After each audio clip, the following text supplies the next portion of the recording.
It had been too long since Derek Jeter hit a home run, so the captain went out and hit two of them on Sunday. After a day off, it's time for baseball again here at Yankee Stadium and meet some old friends as well. Melky Cabrera comes in with the visiting team. As tonight, the Yes Network presents New York Yankees baseball. It's the New York Yankees against the Kansas City Royals in the first of three from Yankee Stadium in the Bronx. Hello, everybody, and welcome to Yankees baseball. Along with John Flaherty, I'm Michael Kay. Yankees enjoyed an off day yesterday. They played 16 days in a row, and tonight they start 16 more days in a row. But it was a good off day for them because they had a win, and it was a great off day for Derek Jeter because he could relax. 4 hits and 2 home runs. Yeah, Derek Jeter had a big day. The Yankees offensively scored 12 runs in this ball game, 5 home runs, but Derek Jeter breaks out in a big way. Classic inside-out stroke to right center field into the Ranger bullpen. You get a great shot there. The hands working, driving that ball the other way. Derek Jeter, whose swing came on that road trip, couple of home runs Sunday. Now take a look at the Yankee offense. In Detroit, it wasn't there. They hit 252, but the key number there is the runners in scoring position average, 188. Now in Texas, it's a little skewed because they, kind of exploded on Sunday with 5 home runs, but 8 homers, and most importantly, a 261 average with runners in scoring position. Let's look now at tonight's New York Lottery pitching matchup. Kyle Davies is going to go for the Kansas City Royals, 1-4 with a bloated 7.32. Freddie Garcia for the Yankees, he's 1-2 with a respectable 2.88 earned run average. Freddie Garcia's done a good job for the Yankees. Now, last couple times out, not as good as the first couple of times, but we'll break down exactly what he did in Detroit when we return right here on segment 2.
Kansas City Royals, and starting for the Yankees, as we told you, is going to be Freddie Garcia.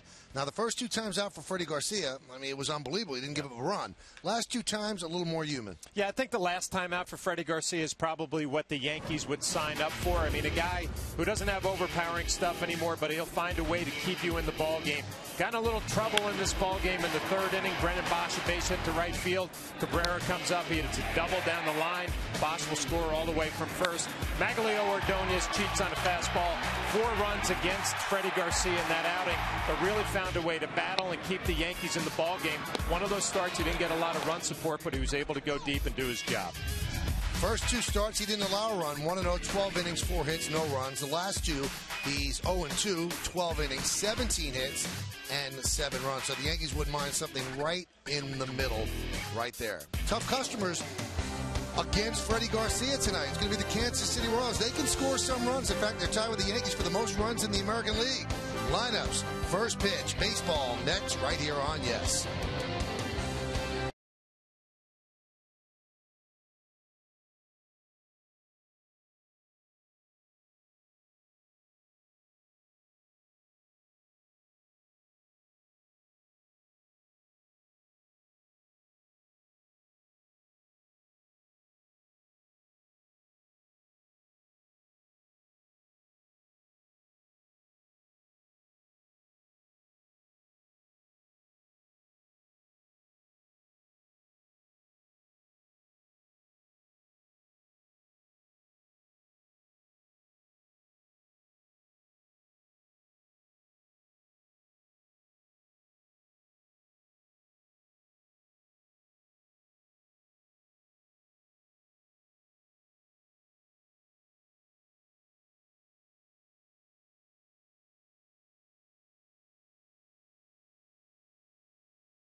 In part by Blimpie, America's Sub Shop. By Volvo, pay nothing to repair or maintain your new Volvo for the first 5 years. And by Chase, deposit checks from your smartphone with quick deposit. Take a step forward and chase what matters. New York Yankees against the Kansas City Royals. The New York Yankees have taken the field here at the stadium as they will begin a 6-game homestand. 3 against the Royals and then 3 against the Red Sox. Red Sox first trip into Yankee Stadium this year. Let's take a look at tonight's Royals starting lineup against Freddie Garcia, presented by Bank of America. This team can run, they can hit, and they can score runs. Chris Getz, second baseman, leads off. Old friend Melky Cabrera in center field will bat second. Batting third, playing left field, Alex Gordon. Billy Butler, the DH, will bat fourth. Batting fifth, former Met right fielder Jeff Francoeur. Eric Hosmer, the first baseman, highly touted. He's going to bat sixth. Batting seventh, playing third base, the kid from the Bronx, Mike Aviles. Matt Trainer will catch. He's going to hit eighth. And Alcides Escobar, the shortstop, will bat ninth. That lineup for the Kansas City Royals going to face Freddie Garcia. He will be making his 5th start of the season for the New York Yankees tonight. We'll look at his numbers. An ERA, very impressive, 2.88. Only 22 hits in 25 innings. Take a look at our Jeep pitcher scouting report on Freddie Garcia. And what you see is what you get. I really felt that his last time out against Detroit. Didn't have great stuff, but kept the Yankees in the ball game.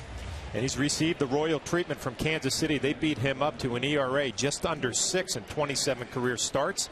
And they are running wild this year. He's going to have to do a nice job containing the running game. They have 42 stolen bases, the first, or leading both leagues in stolen bases with 42. Puts a lot of pressure on Russell Martin and pressure on Freddie Garcia to keep them close. Well, we're ready for baseball here at the stadium. And, you know, when the schedule came out, you would think, well, this isn't a great series. Well, it's a pretty good series now because the Kansas City Royals are competitive. They're 18-16. They've gotten off to a nice start, and they are troubling offensively.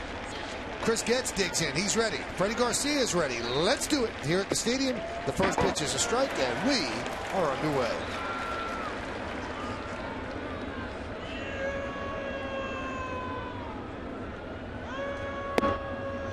Getz has been successful 15 of 17 times in stealing bases.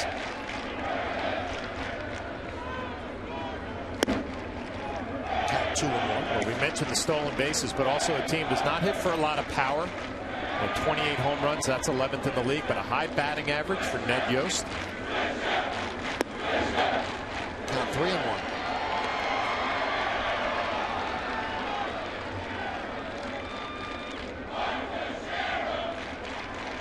And the pitch. And he walked him. Exactly what he didn't want to do. Chris Getz is on. He walked him. Also a lot of high fastballs, so not a good early sign for Freddie Garcia. Tied for first with the Yankees in runs scored. They're second in batting average. First in stolen base. That's 42 out of 49. That's significant. So they don't get thrown out that much. And they have a very high on-base percentage as well. Getz leads all active players with an 88.7% success rate stealing bases. 47 of 53. And that's with players with at least 40 steals. So you did not want to walk Getz. Here's Melky Cabrera. First time back. Not much of a reaction from the stadium crowd. Melky, a part of the Yankees 2009 World Series team. Was traded to the Braves, then was a free agent, ended up here with the Royals. And he's put together a pretty nice season. Taking off some weight, came into camp in very good shape. And it goes right back to Garcia. He thought about second. He'll take the out at first. There's one away as Getz advances to second. It's a good thing he hit the ball because Getz had a humongous jump. Well, he had a great jump, and it also looked like a high split finger. It may be a change, but Freddie Garcia makes the play, takes the sure out at first base. But this is what we're going to see for 3 days. The Kansas City Royals, a lot of movement on the bases, and it looked like a straight change. But again, up in the zone. So back-to-back batters, Freddie Garcia having a tough time getting the ball down. Here's Alex Gordon. Boy, the Royals have waited forever for this guy. And almost gave up on him, but he's put together a very nice season. 309. with 3 homers and 23 runs batted in. He was supposed to be the next George Brett, came up as a third baseman, first-round draft pick, up and down in the minor leagues, and then finally they put him in the outfield as a last-ditch effort, and you know what? He started to hit. Finally got it at the age of 27. Grounded foul. Also battled some hip problems, so he's fought back from some injuries and now hitting in the middle of the lineup for the Kansas City Royals. You see the numbers, a lot of injuries along the way. 15 home runs in 07, 16 in 08. Couldn't stay on the field, got demoted to the minor leagues. Now he's back.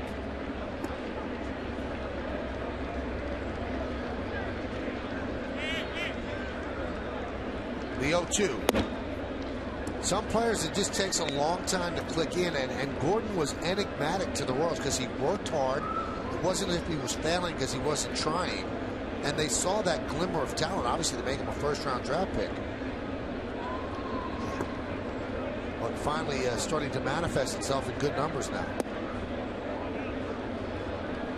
He had a 19-game hitting streak, which is the American League's longest this year. That was from April 3rd through the 26th. Now, Michael, it's tough enough to break into the big leagues without all those expectations and being compared to George Brett, the next coming in Kansas City. A lot to live up to, and took a few years, but now he's putting it all together. Off to a nice start. Strike 3. Gordon down looking. Let's check out the Yankee defense behind Freddie Garcia, brought to you by your Mercedes-Benz Tri-State dealer. Gardner, Granderson, and Swisher left to right in the outfield. Rodriguez, Jeter, Cano, and Teixeira third to first. Russell Martin behind the plate, and Freddie Garcia on the mound.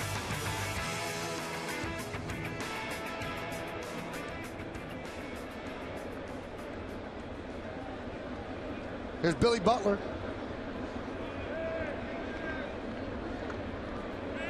Another first-round draft pick of the Royals. This in 2004. And when you finish last a lot, you're going to get a lot of high first-round draft picks. And the Royals made a commitment to Butler. During the offseason, they signed into a 4-year, $30 million deal. And they have an option for 2015 as well.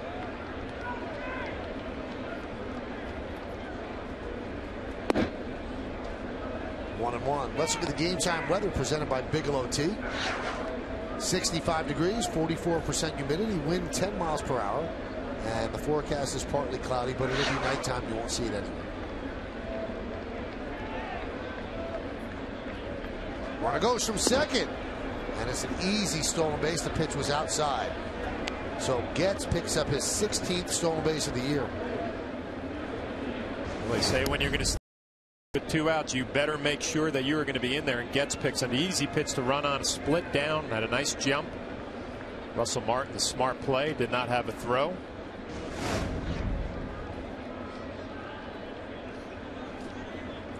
Martin will go out and talk with Garcia. How galling is that to a catcher when you don't even have a chance? Well, it's on your record. It's a lot easier when it's 2 outs, Michael, and you say, you know, we get this big out, then they don't get on the board. But if it was with 1 out or nobody out, then it's a bigger deal. And you know, the Yankees are going to have to pay attention to the running game this whole series.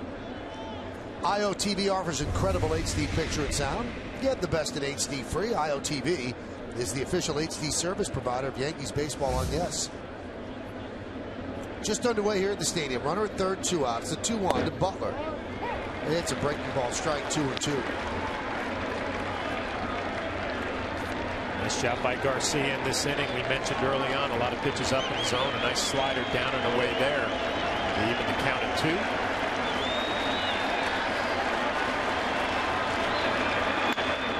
Grounded to short. Jeter's right there. He'll get Butler, and that will do it. So the leadoff walk does not hurt Garcia. No runs, no hits, and 1 man left. It's KC nothing. The New York Yankees coming to bat.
Cleaning up, third baseman Alex Rodriguez. Robinson Cano at second will bat fifth.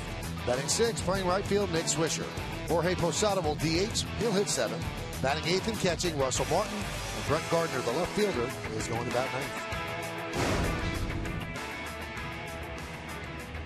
Yankees going to face right-hander Kyle Davies. We'll take a look at his numbers. He's gotten off to a slow start, 1-4 with an ERA over 7, 50 hits and 35 2/3.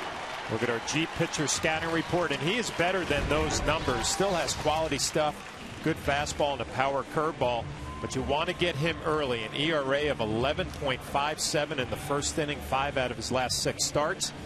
And maybe this is just what he needs. He's pitched well against the Yankees his last 3 times out, has won all 3 of those decisions, so feeling good coming back to New York. Here's Derek Jeter. Derek this year 18 for 44. That's 409. Leading off an inning with an on-base percentage of 447. The 4 hits on Sunday pushed his average to 276, and he takes a strike from Kyle Davies.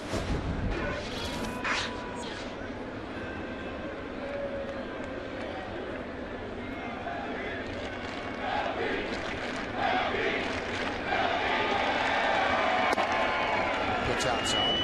Now, I said that Chris Getz stole his 16th base. I misspoke. Last year was 15 of 17. I apologize. That was Getz's 7th stolen base of the year. That was at the top of the first, so get that straight. Fouled away. You know, Michael, we showed Derek's 2 home runs Sunday in Texas, and I know Texas is a great place to hit, but legitimate home runs. 1 to right center, 1 almost dead center, a little bit to the right. Good sign for the Yankees. I thought I saw his swing coming around to Detroit a little bit. Started to hit the ball a little bit harder and had a nice series in Texas. 11 for 28 on the road trip, which is very good. The 1-2 way outside. And you win games when the guys in the top of the order get on. And Derek Jeter was 4 for 6. Curtis Granderson 3 for 4. And the time they retired him was a great play at first base. They combined for 3 home runs. Not too bad. That's called setting the table. 2-2. Grounded left side. Right there is Aviles. And he just gets the hustling Jeter for the first out. Aviles took a lot of time, and Jeter almost beat it out. Let's check out the Royals' defense, brought to you by your Mercedes-Benz Tri-State dealer. We've already seen Aviles, so let's start there. Aviles is at third. Escobar at short, gets at second, and Hosmer is over at first. In the outfield, Gordon Cabrera and Francoeur left to right. Francoeur won a Gold Glove with the Braves in 07. Matt Trainer is behind the plate. Pitch to Granderson's outside.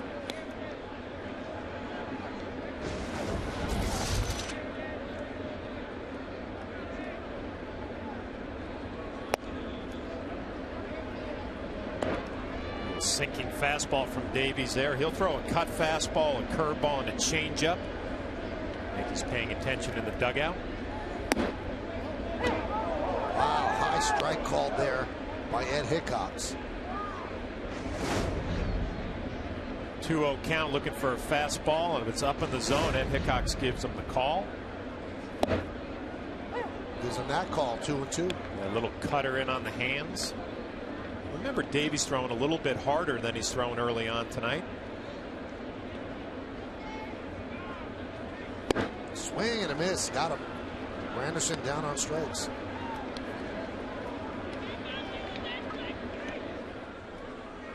Mentioned in the G pitcher scouting report, you can see the cut grip. It's going to come back to the outside corner on Yesmo.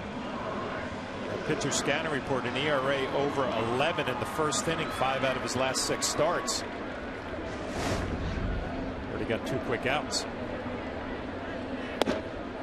And there's a strike to Mark Teixeira. Teixeira on the road trip, 7 for 26.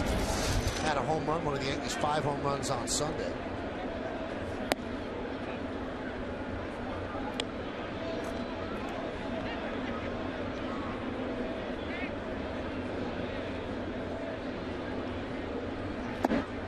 Off speed, swung and a miss.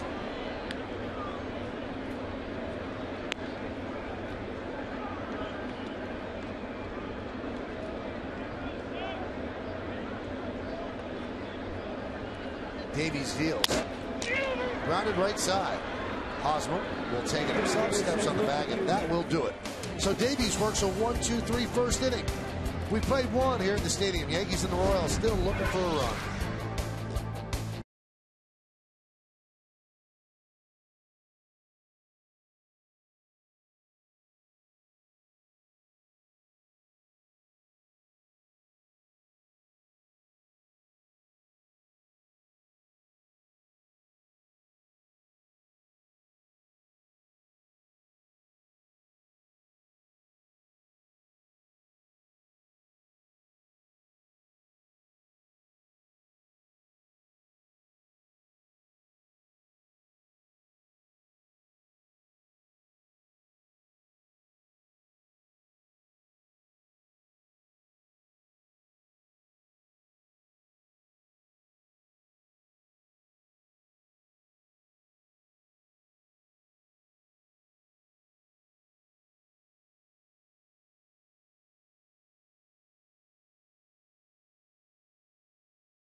Two more games against the Royals here at the stadium, and both of them here on Yes.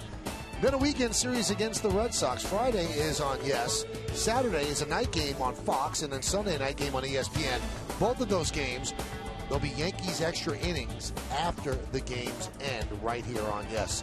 And then a short 4-game road trip, 2 against Tampa Bay and 2 against the O's. So you're all caught up as we move through the second inning. Pitch to Jeff Francoeur is outside. Francoeur's had a nice year. 302, 8 home runs, 24 ribbies. 1-1. Did a nice job last year when he got traded over to Texas, hitting against lefties. No, those 8 home runs, 4th in the American League. Nice combination going here, Michael. Huh? Some young players playing well, some veterans getting new opportunities. Cabrera and Francoeur. Swing and a miss. And their farm system is supposed to be one of the best in baseball and ready to just give them more big stars. And the expected arrival is probably next year. And this was one of those transition years, and that's why guys like Francoeur and Cabrera got a chance. High fly ball, right field. Swisher a step back, now in. 1 out.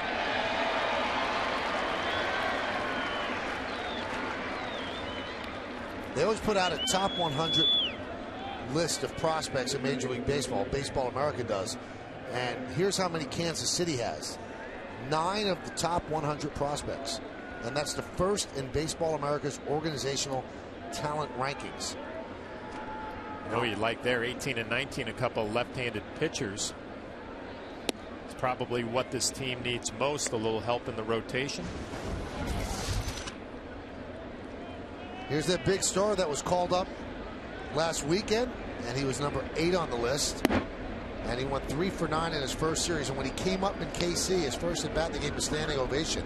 They've been waiting for something to cheer about there. This has been an organization that has fallen into disrepair. And Hosmer pops it up. Cano, wow, that's a home run in a silo. Puts it away for the second out.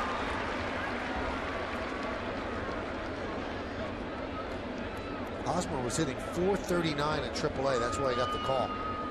And so one of the highlights, his first RBI was a double off the right center field wall. That was a rocket. So talk about him, line drive, gap to gap hitter with a high batting average at AAA. You mentioned Michael, a lot to be excited about. Mike Aviles takes a pitch outside. Mike got his first major league hit across the street at Yankee Stadium, and that's significant because he grew up in the Castle Hill section of the Bronx, not too far from the stadium. High fly ball left center. Granderson will put it away in a 1-2-3 for Freddie Garcia and the Yankees. We go to the bottom of the second. A-Rod will lead off.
Game 5, Chris Chambliss hits a walk-off home run in the bottom of the 9th inning against the Royals to win the American League pennant against the Royals. Mark Littell, right field at the old Yankee Stadium. And right at that time, the Yankees demanded greatness in every sip and every season. Johnny Walker, proud sponsor of the New York Yankees. Alex Rodriguez grounds one to short. One pitch, one out. Let's take a look at that home run. Yankees had not been in the World Series since 1964. And then Chambliss hits the ball to right field. And it was a home run. And the Yankees were in the World Series. And the Bronx was up for grabs. And there was a 15-year-old big-headed kid jumping up and down in his living room as Chambliss was running around the bases. Watch that. Thinking about Alex Rodriguez comes up there and he's got this big leg kick that Kevin Long's talking about. He wants to shorten it down. You watch Chris Chambliss, it was like just from a standstill. Shows you how strong he was, able to hit home runs with no movement. There's a strike to Cano. Cano did not have a great road trip. 4 hits and 24 at-bats. His average down to 290.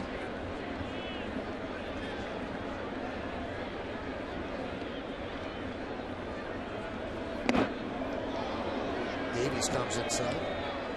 You watch Davies, he kind of throws across his body a little bit, actually coming off a pretty good start his last outing against Baltimore. 6 1/3, 3 earned runs.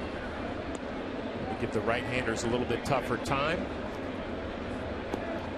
Davies, drafted by the Atlanta Braves, always has been a big-time prospect. In 1998, Baseball America rated him the best 14-year-old prospect in the country.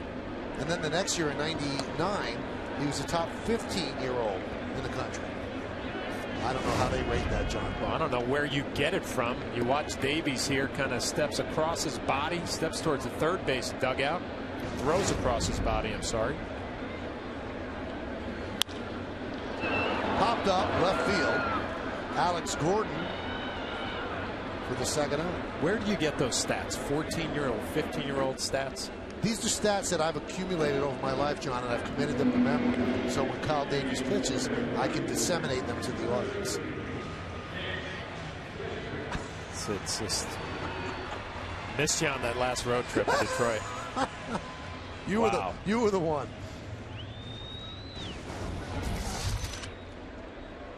There's Nick Swisher. Nick, 2 hits in his last 15 at bats.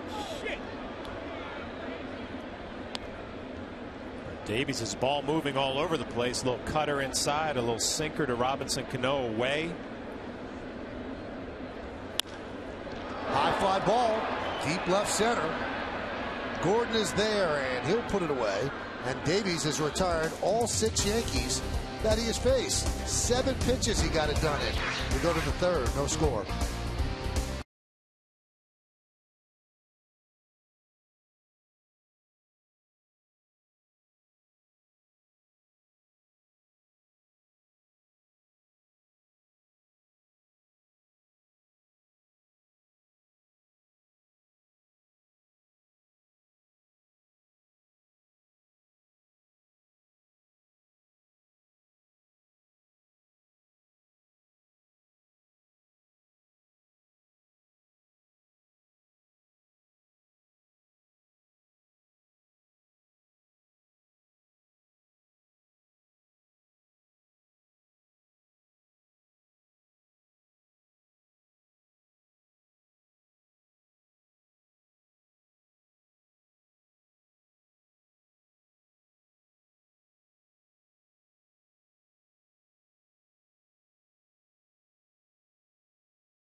Kind of lonely. There is no score. It's 0-0-0-0-0. A lot of zeros. Here's Matt Trainer. Freddie Garcia deals outside. It'll be 8-9-1 in the Royals order. Trainer, Escobar, and Getz.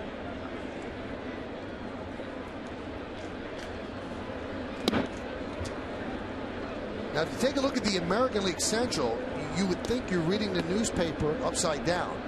First place is Cleveland. Second place is Kansas City. Last place is Minnesota. And that just doesn't seem right.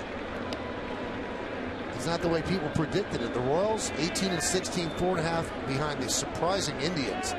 The Twins have gotten off to a terrible start.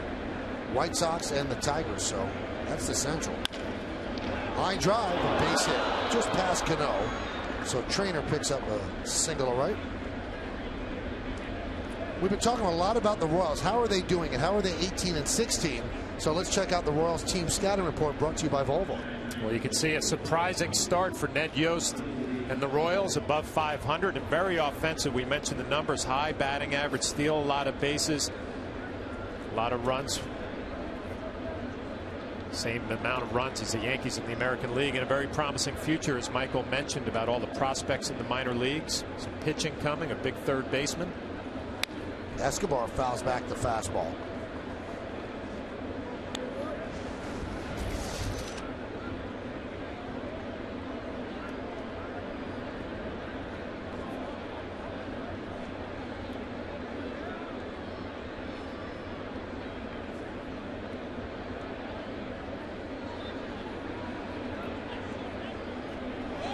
Bunted straight up in the air, and a nice play by Garcia.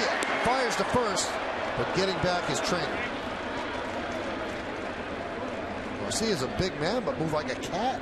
They made a nice play coming off the mound. We saw a hit and run early from the Royals, and now a little bunt from Escobar. Gets underneath it, pops it up. Garcia makes the basket catch, and then a nice little off-balance throw to first base, but Trainer able to get back. The defense will be tested the next 3 days for the New York Yankees.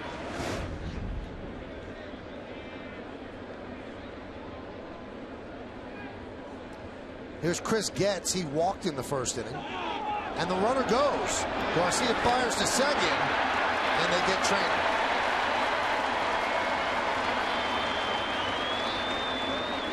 Looks like they're going to call a balk.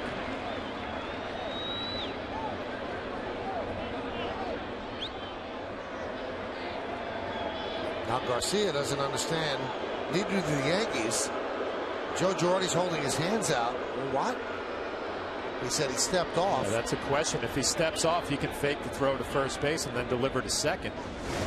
Take a look at it. Trainer trying to get a great jump. He does. Garcia steps off. And now they're saying he got caught stealing. As long as that right foot steps behind the rubber, he's in good shape, and that he can just fake a throw and then go to second base. Now Ned Yost comes out and he's going to argue. What's interesting though, John, if he steps off, he can fake to first. But if you look at that replay closely, did he in fact step off? Because his toe looked like it was on the rubber. Let's see if it looks like he really made a disconnect. Tough to tell. Very hard. I think the third base umpire, Alfonso Marquez, said he didn't step off, and it was the second base umpire, Brian Onora, who overruled him. Well, there was a home plate umpire, Ed Hickox, who possibly did not see the rubber from behind the plate. So they all got together. That's the important thing with an umpiring crew. They got together and made the right call. Well, Ned Yost would disagree.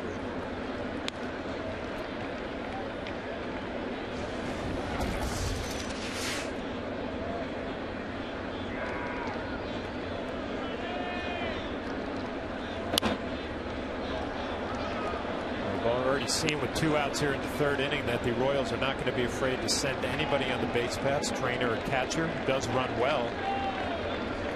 And Yost, a lot of action on the base paths. Defense really have to be on your toes. Line drive in the right center. Coming on, Swisher, he does, can't make the play. Backing up is Granderson. Gets made a big turn but heads back.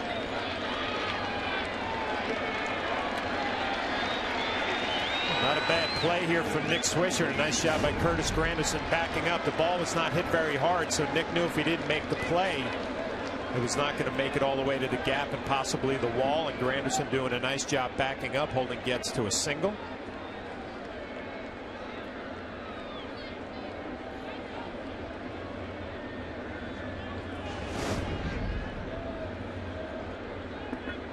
So Getz, of course, as we've mentioned, a threat to run, and now here's Melky.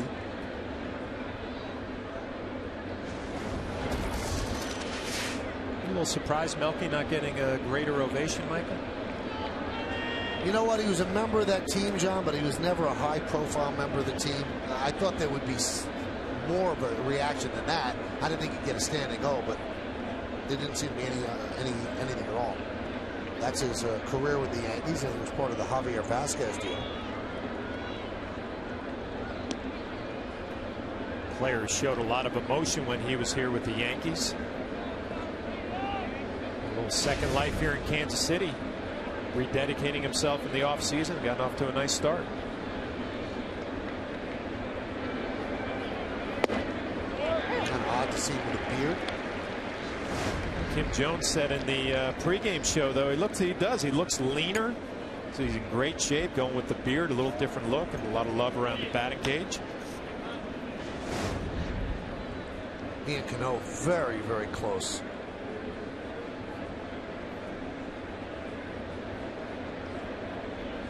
The 0-1. Russell Martin fires to second, and they get him. That's some play by Martin. The ball got away from him. Getz took off, and then Russell Martin fired a P to Derek Jeter. That is not an easy play, showing a strong arm and getting the speedy Getz for the final out of the top of the third.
every day. Well, this is just a great play by Russell Martin. Took off right when the ball hit the dirt. Martin just shows off a strong throwing arm to Derek Jeter. Your partner play. Nice base running play, but Martin just makes a better defensive play for the last out of the third. That's not considered a caught stealing. He's just out 2-6. Jorge Posada will lead off. Posada struggling. 2 for 16 on the road trip. 5 for his last 24.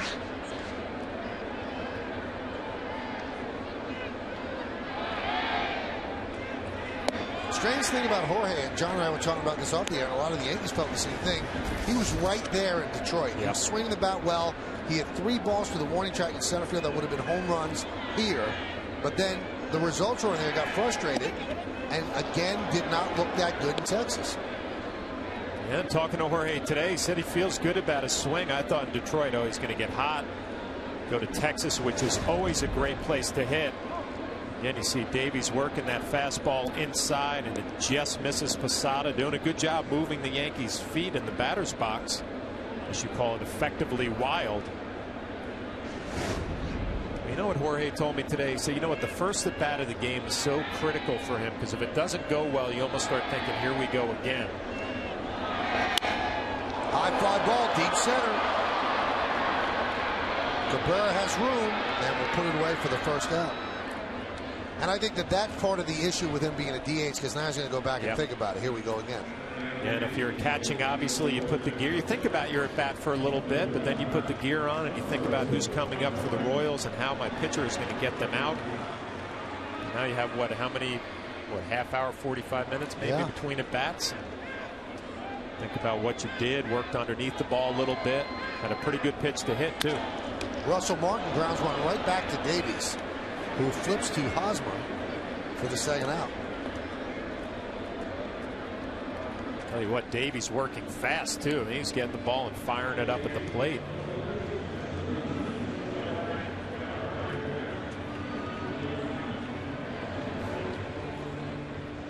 That's going to bring up Brett Gardner.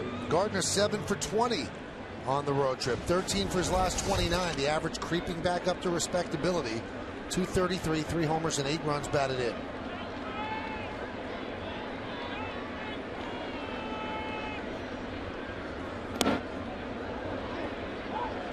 Brett has reached base safely in 14 of his last 28 plate appearances. So he's doing what he does. Get on base.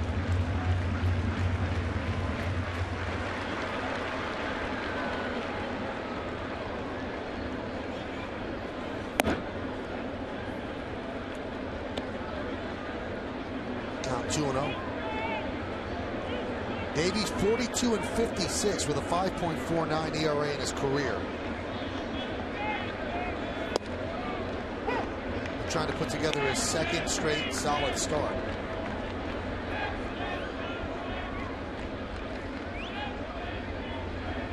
Against the Yankees lifetime 3-0, 5.85. Not a good ERA, but getting it done. Count 3-1. And that's the difference with Gardner of late than early in the season. Working the count, taking pitches, taking balls, and the count is in his favor a lot.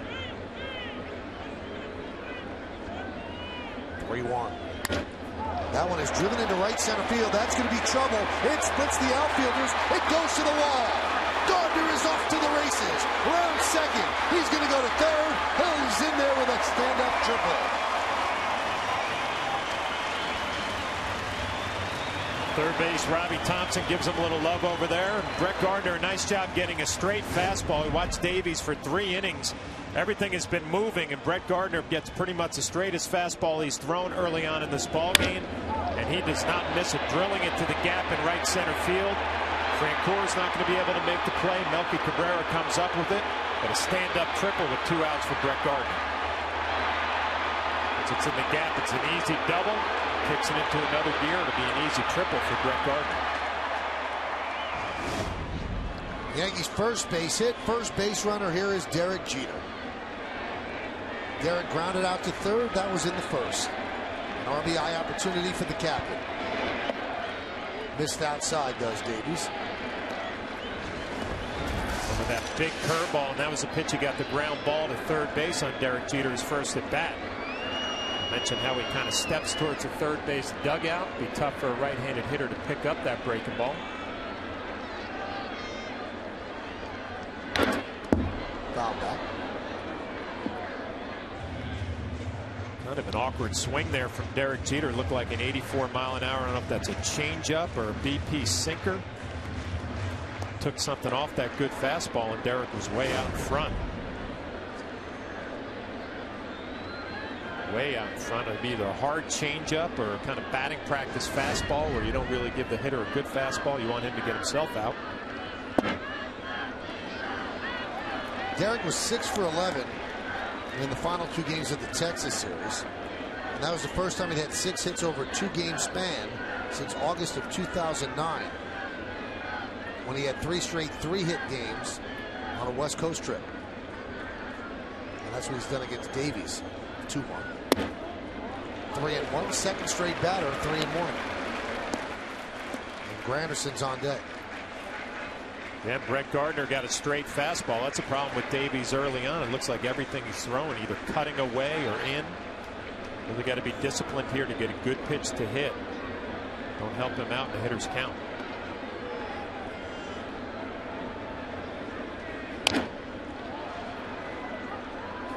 Robbie Thompson with the play.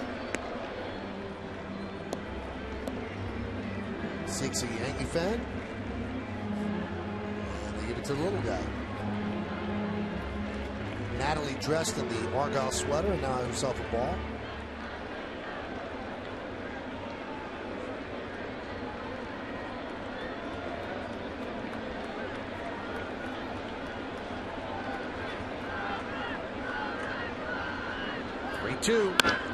Hot shot up the middle and through for a base hit. Jeter with an RBI single. Gardner scores, and the Yankees lead 1-0.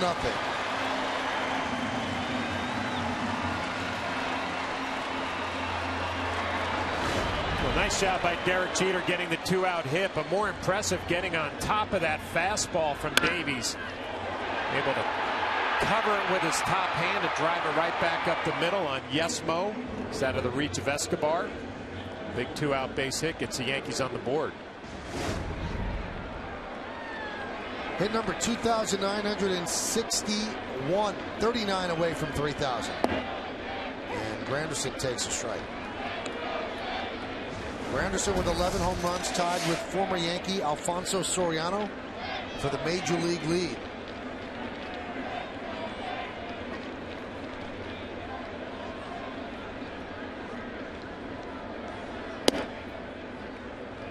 Down 1-1. Michael, last year we saw Nick Swisher who hit a lot in that number 2 spot in the Yankee lineup. Now Curtis Granderson seems to be finding his little niche there in the power numbers. 11 home runs that you mentioned. A lot of pitches to hit in that spot in the order, hitting in front of Mark Teixeira and Alex Rodriguez.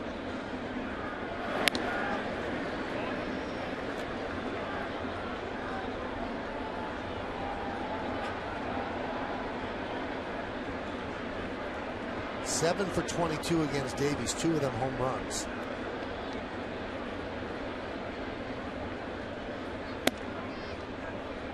Count 2-1. Coasting along, and then all of a sudden, I don't know if he lost his arm slot or just his command kind of went south. He's falling behind. Just in one batter, from one batter to the next.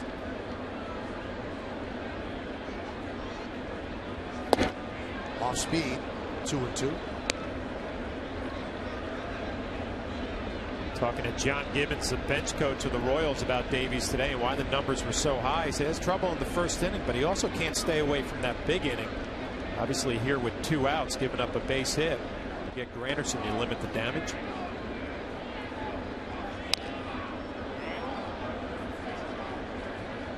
These are the innings that drive a bench coach, a manager, a catcher, and a pitcher crazy. You get 2 quick outs, and then all of a sudden, pitch count goes up. Now at 42. Gibbons, former Blue Jay manager.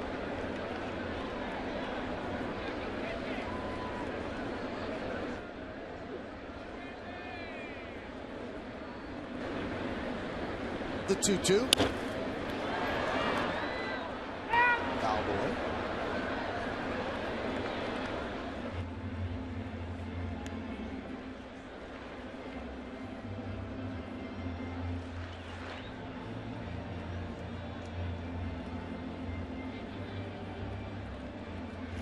Anderson did not hit his 11th home run last year until sometime in July.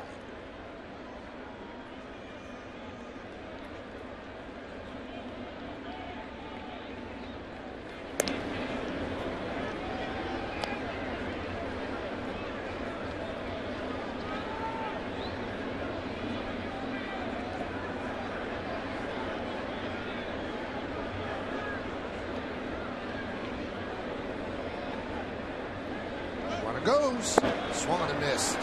Anderson down on strikes, and that'll do it here in the third. 1 run, 2 hits, and 1 man left. It started when Brett Gardner used his speed and tripled into right center field.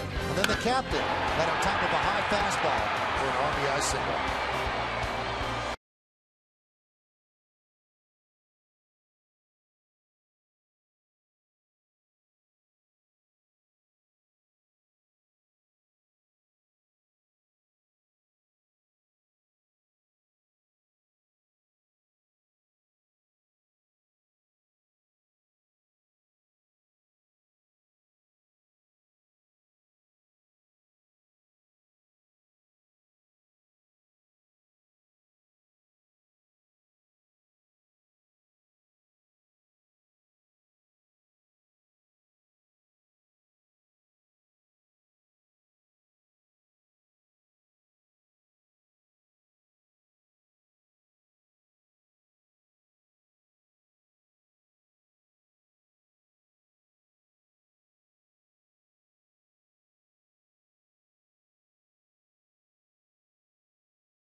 Where do you think the Royals are more likely to finish in the AL Central this season?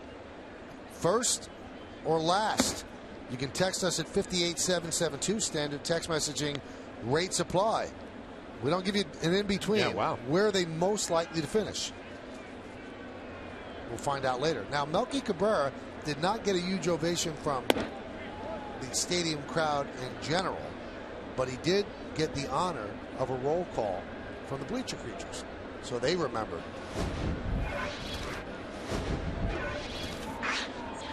The 2-0. Driven out to center field deep. Going back, Granderson. Still back. And it's over his head, over the wall, into Monument Park. The game is tied at 1.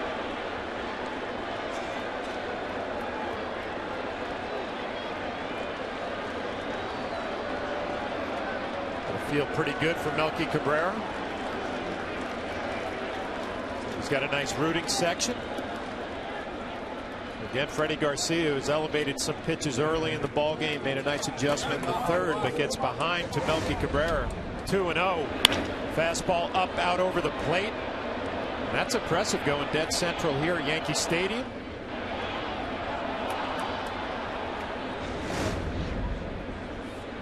Alex Gordon with a fly ball to right center. Right there is Granderson for the first out.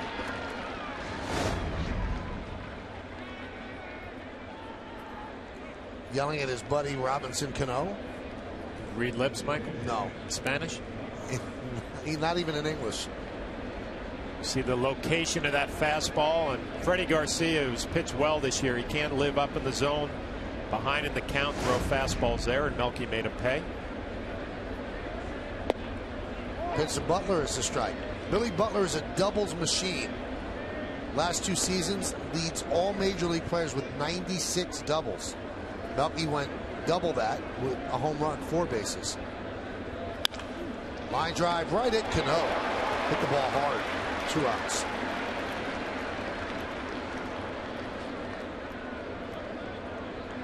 Take another look at Melky Cabrera's swing. Then we'll take a look at it with the Coors Light Cold Hard Blast. And I mentioned dead central. I don't care what stadium you're playing in. That's impressive. A little leaner version of Melky Cabrera showing some power. Count 1-0 to Francoeur.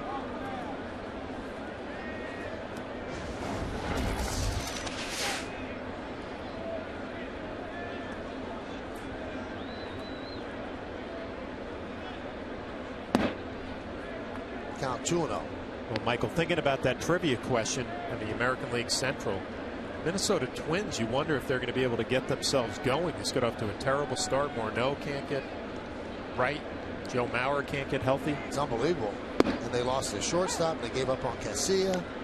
Nishioka's their second baseman. They're going to put him back in short when he gets better. But yeah, they've struggled quite a bit. Found it hard to write them off, though. You know, they had some big rallies late in the season. Chop over the mound. Jeter's there, and that'll do it. So the leadoff home run by Melky Cabrera evens the score. 1 run, 1 hit, no errors, and nobody left. The former Yankee goes into Monument Park to tie the game as we go to the bottom of the 4th.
Mark Teixeira will lead off here in the bottom of the 4th. And the pitch outside, 1-0. 1-1 game here at the stadium. Davies against Garcia, Yankees and the Royals. They don't shift quite as much for Teixeira as other teams. Now Escobar shaded up the middle, but he is on the shortstop side of second. 6 career at-bats for Teixeira against Davies and 2 home runs.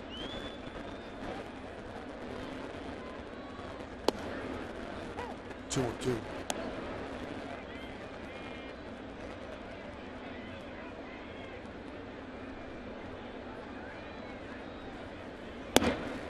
Three and two. So the Yankees taking a lot of pitches now.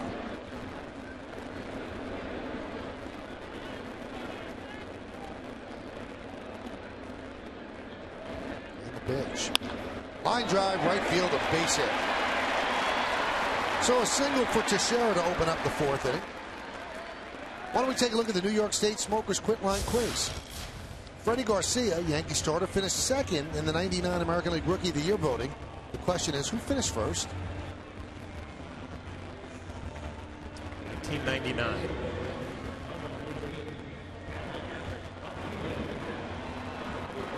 Here's Alex Rodriguez. Good memories against Kyle Davies. He connected for his 500th home run against Davies. That was on August 4th of 2007 at the old stadium across the street. Alex had gone a while before he picked up that home run. And he's gone a while since his last home run as well. A little bit of a power outage for him.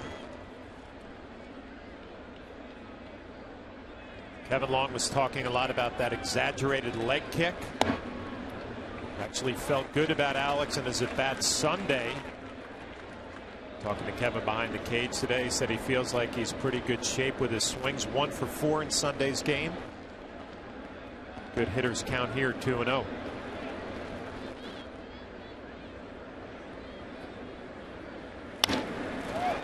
Driven the other way, deep. The foul. We go back to August 4th of 2007. Down the line, a high towering drive. Home run number 500. His last home run this year came on April 23rd. That was a grand slam in Baltimore. Popped up. Right side. Hosmer makes the play for the first out.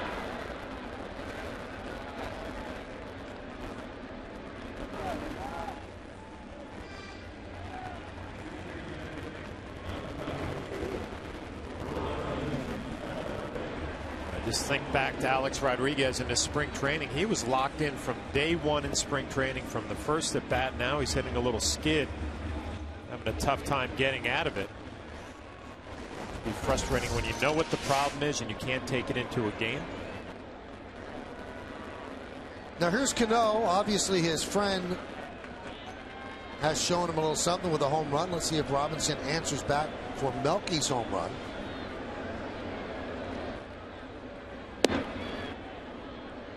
Count 1-0. Cano with a fly ball to left in the second. And his average now under 290. He's at 288.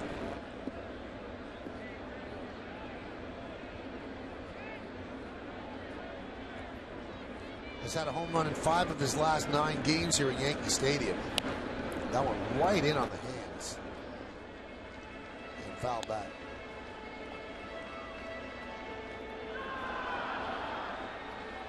Mentioned it, Davies. I mean, his ball's moving all over the place. That cutter started middle in and then just ate up Robinson Cano in on his hands. Good job just fouling it off. This could have been very easily a ground ball to second, possible double play. A lot of movement on that cut fastball. We've seen some pitches away, change up and sinkers.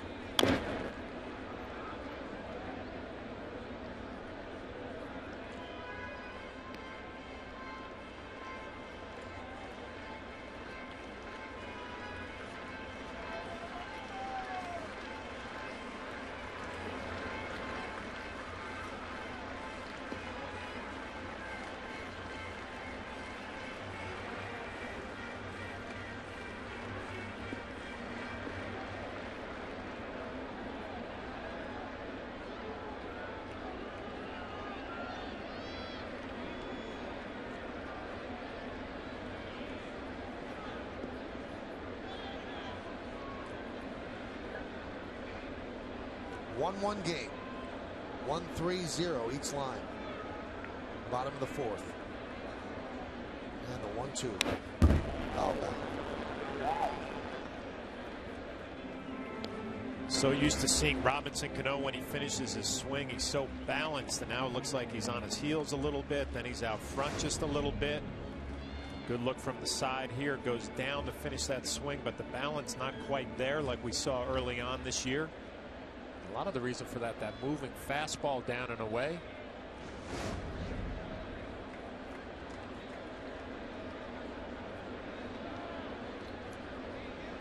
Hot shot, base hit.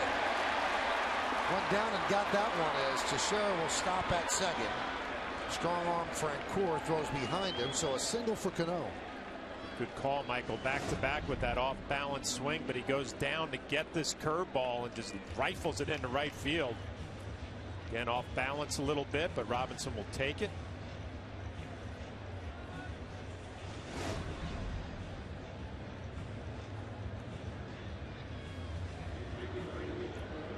That's going to bring up Nick Swisher.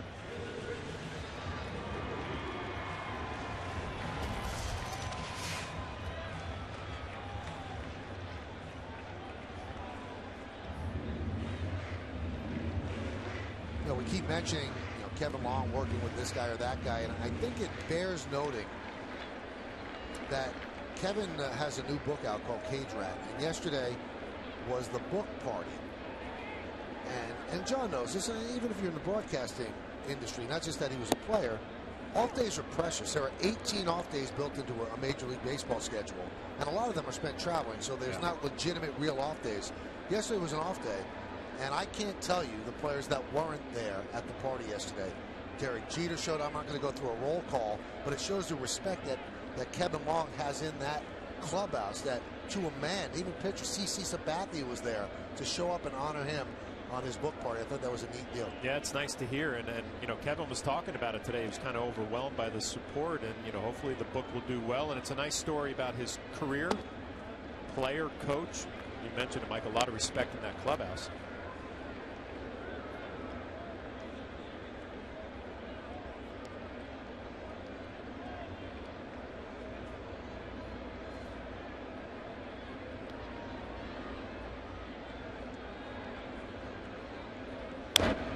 A lot of Kevin's family actually made the trip from Arizona, but Grandma Jean did not.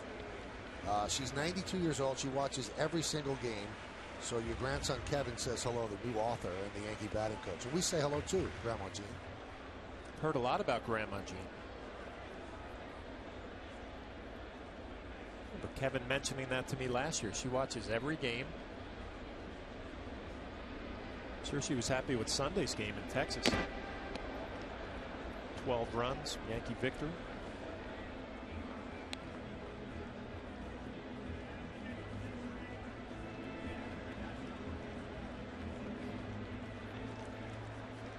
That's what the Yankee offense has done. The average is not where they want it, but first in home runs, first in runs, on base percentage first.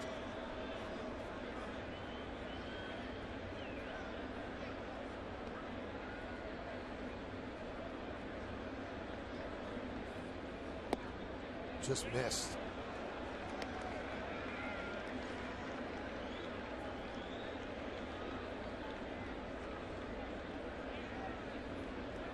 Pitch count's in pretty good shape for Davies. 65 with an out here in the fourth.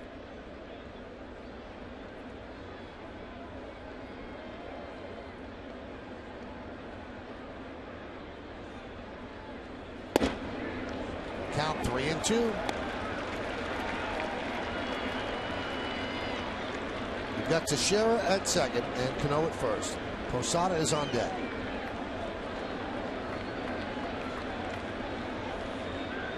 See if Joe Girardi sends some runners here with one out. A tough combination with Davies. Kind of been all over the place around the strike zone. Not a whole lot of speed on the bases. They don't go. High fly ball center field. Melky hardly moves, then makes a couple of steps to make the play. 2 outs.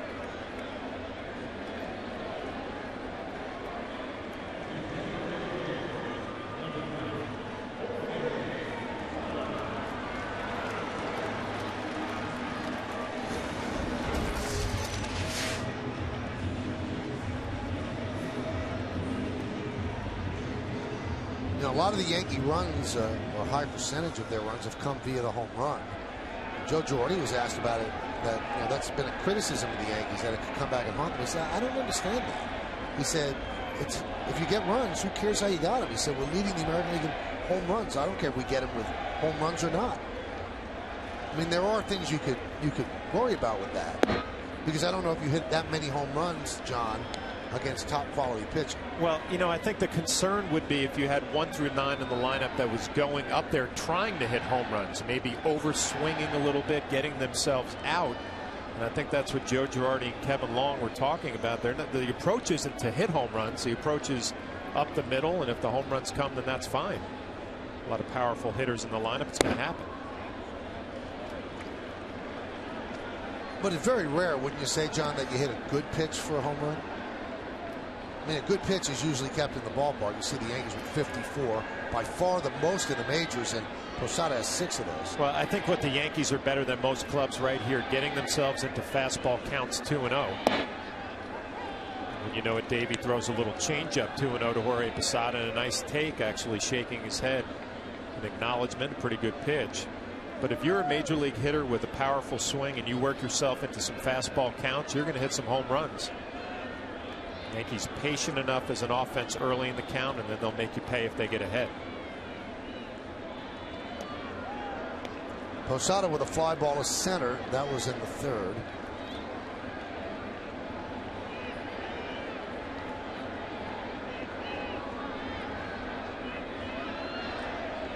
Two-one.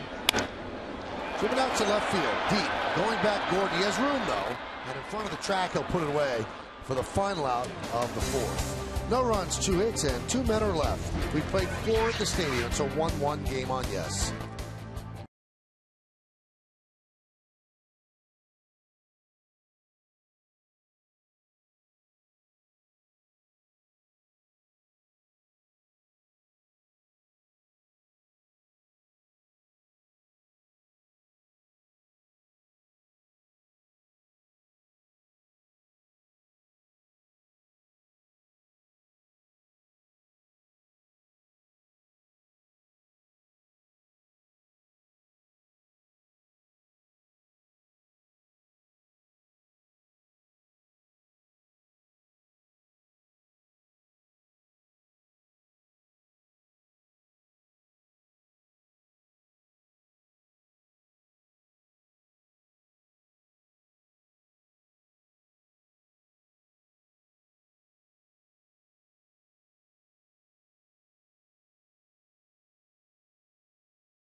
And Kim Jones a little bit later on. Now it's time for the New York State Smokers Quitline Quiz answer. Garcia finished 2nd in the 99 American League Rookie of the Year voting. Who finished 1st? Carlos Beltran of the Royals. Now with the Mets, as Hosner fouls one back.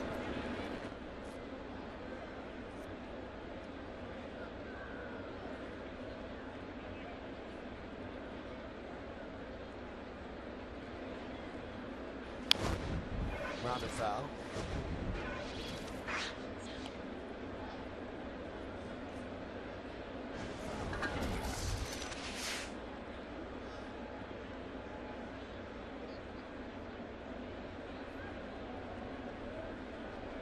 You hear a lot about these young kids when they come up to the minor leagues hitting .439 in AAA, and you watch their approach. Hosmer, pretty simple. Doesn't have a big leg kick, kind of a spread stance on his front toe. Nice little rhythm.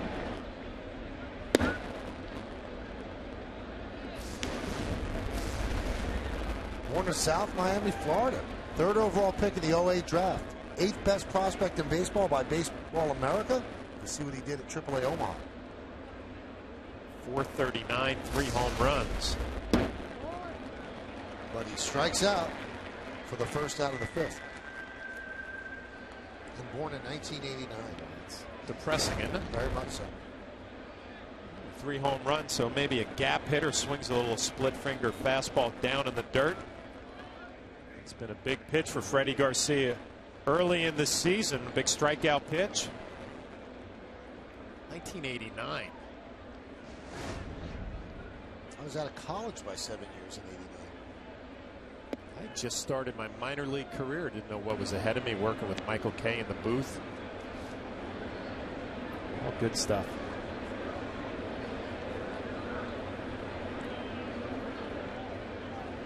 One-0. Grounded foul.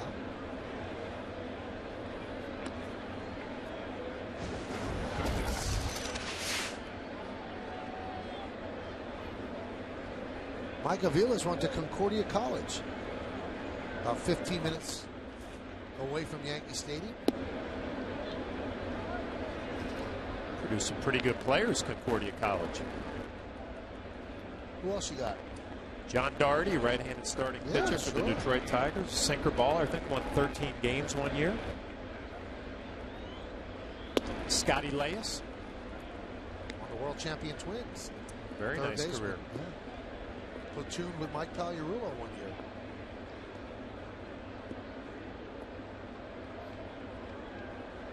And 3-1. Hammered foul. Aviles actually went to a Yankee game when he was 16. He's walking with his family in Monument Park.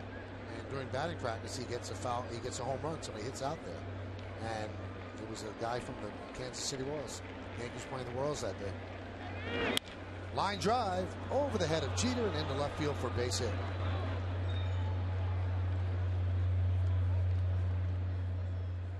He's always been able to handle the bat, played a little shortstop, moving to third base this year. A high average hitter, maybe not going to give you all the home runs, but a solid hitter, and that's a good pitch down and away that he just stays on and drives it right over the head of Derek Jeter.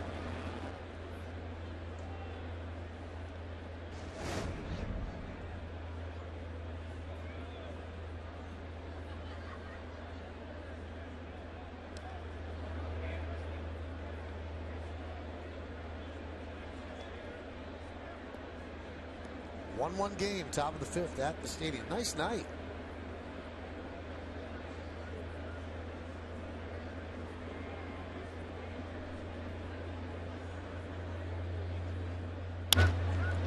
There's a base hit over the head of Cano. Dunks into right field. So Trainer is now 2 for 2, moving Aviles to second. Let's take a look at tomorrow's starting pitchers, brought to you by Verizon Fios. Get the ultimate in entertainment on the Ultimate Network. Fios, a network ahead. Vin Mazzaro, as Bruce Chen has been scratched. He's coming up from AAA to make the start. And he's from Rutherford, New Jersey. A.J. Burnett is going to make the start for the Yankees. All our coverage starts at 6 right here on Yes. Game time right around 7:07, 7:08. A.J. And here's Escobar against Garcia. Strike. It's a tough break for the Royals. Bruce Chen actually having a nice start to his season. Had a little lat strain. Mazzaro get an opportunity.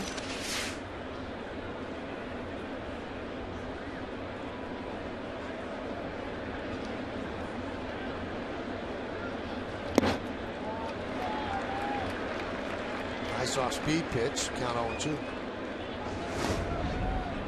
Royals talk about Escobar. They say he's a big-time defender. Maybe needs a little maturity with the bat. Expanding the strike zone here for Freddie Garcia. Now ahead in the count 0-2. You'd expect him to bounce a few more of those split-finger fastballs. Try to pick up a strikeout. The 0-2. Still 0-2.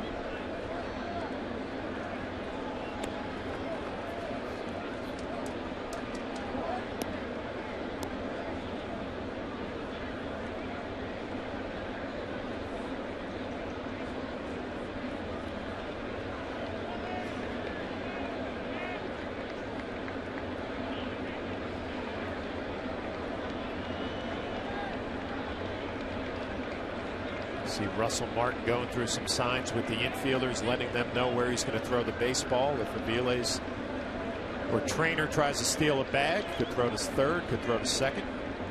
The 0-2. High.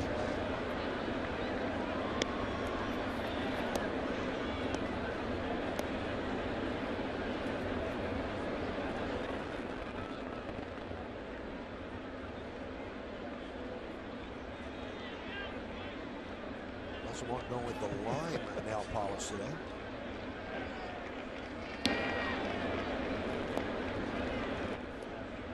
I mean, how do you really choose? I mean, I guess you got to see what you're going to wear that day. It's all about your personality. I mean, there's some days you wake up on the right side of the bed, maybe the wrong side of the bed. Need a little orange nail polish, get you right. Tonight it's a little lime. Start off a homestand.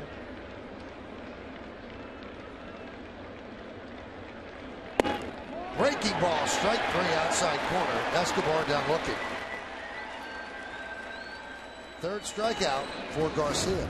Well, Escobar saw some splits down. He saw a fastball up, and then he gets a perfect slider down and away.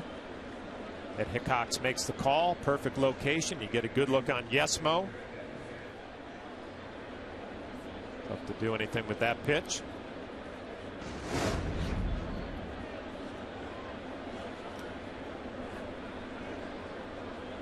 Now Garcia has to deal with Chris Getz, who walked and singled.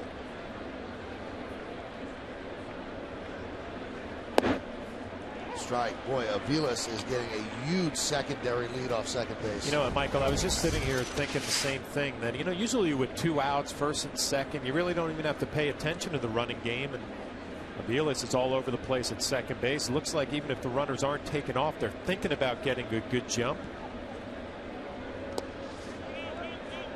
1-1.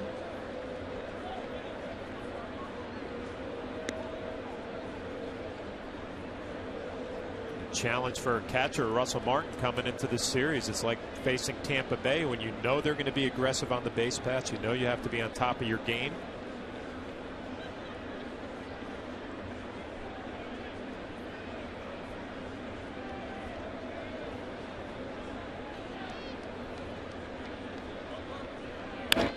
Line drive, right field, coming on. Swisher, and he makes the play.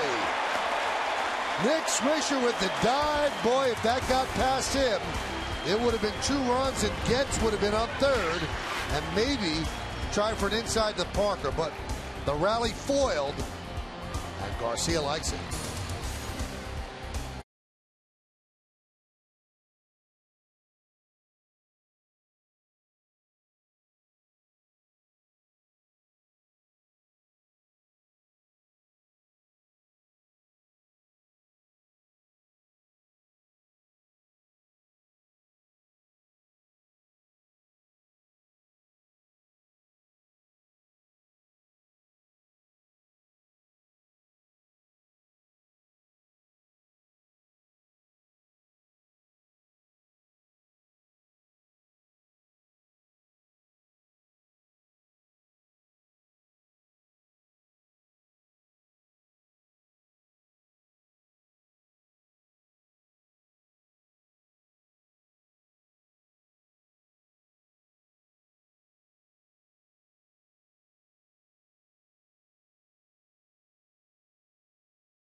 Gets a little sinker down and in.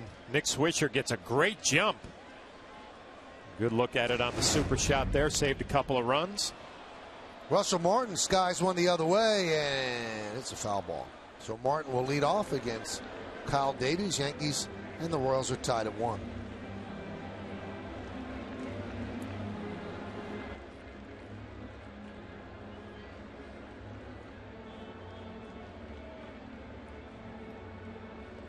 Martin, Gardner, and Jeter here in the 5th.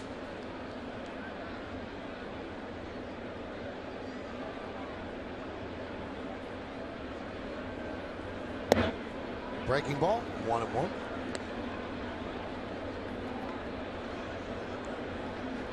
Gardner, 2 for his last 17 after tapping back to the mound in the 3rd. Davies has a live fastball, 90 to 92. He spots it well. It's got good movement. Kept the Yankees off balance so far tonight. 1-1 game.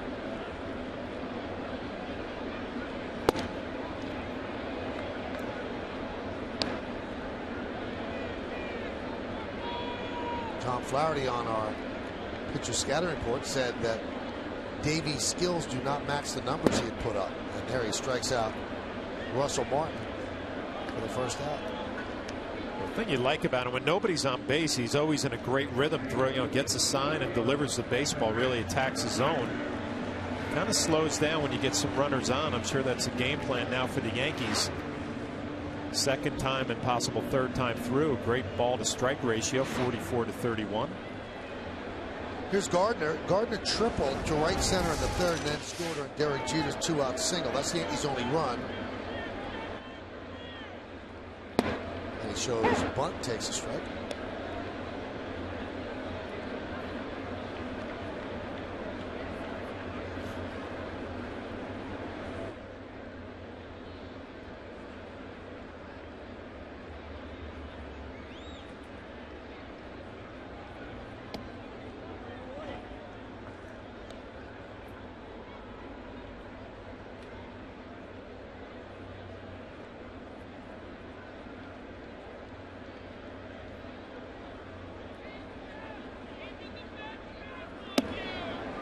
Count 2-1.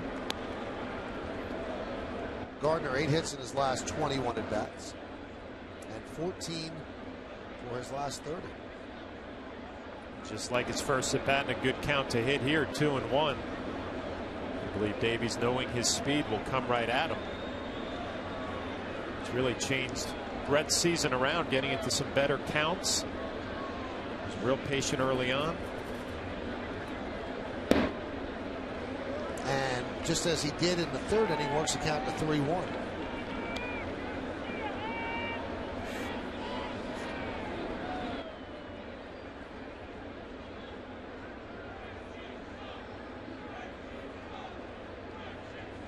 And the pitch.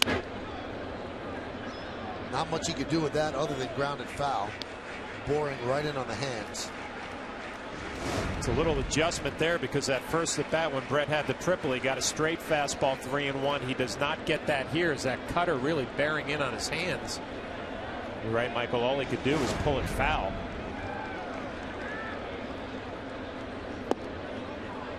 And he misses, and Gardner's on.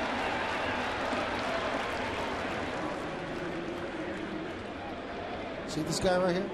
Yep. Boy from the Bronx. I grew up with him. Doug Marrone. He's now the head football coach at Syracuse, and he won the Pinstripe Bowl, the inaugural Pinstripe Bowl here at the stadium against Kansas State. A really exciting game. Good guy, always the biggest guy in the neighborhood. He was a football player at Syracuse, and now he's coaching his alma mater. What position did he play at Syracuse? He was an offensive lineman. Nice. And he coached with the Jets and coached with the New Orleans Saints. And then moved on to college. That was his dream job, to coach his alma mater.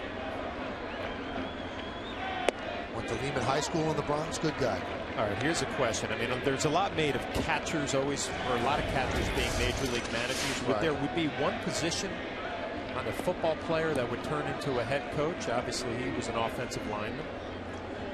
I would think it would probably be a linebacker or a center. Don't you think so? Because they have to know what everybody. That linebacker or the center. Would you agree?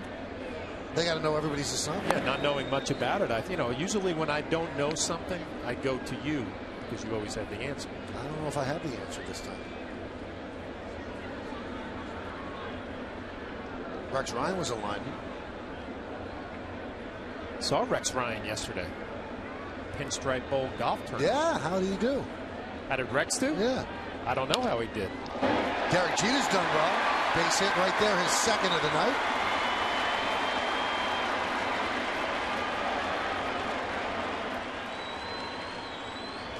Forest Gate Country Club in New Jersey where the Pinstripe Bowl. Look at how cool you look, John, in that green shirt. And watch this swing. Beautiful. Oh, it's just short and sweet. Now, you want to see a bad swing? Well, first of all, that was my only hole-in-one, and they caught it on camera. It's amazing. Nice. Now, here's a bad swing. Oh, that's Coney. Okay, that's a good swing. That's a good swing. The next one's a bad swing. Look at Leiter.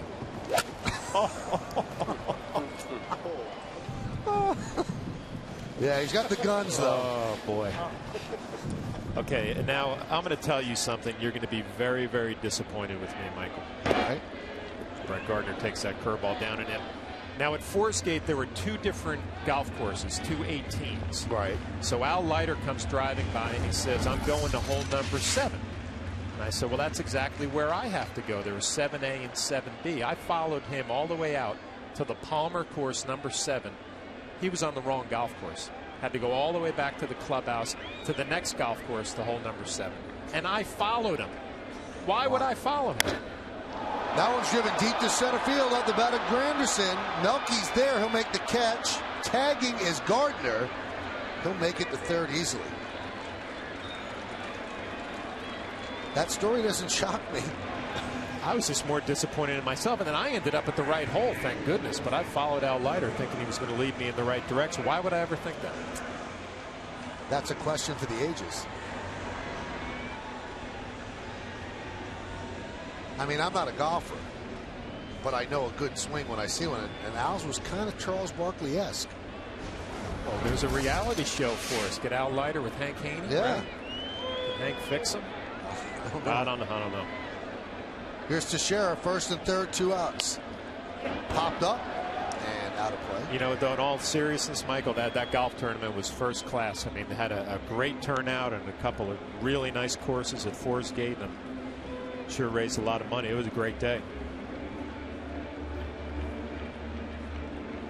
I had a good group too. I think we were 4 or 5 under, respectable.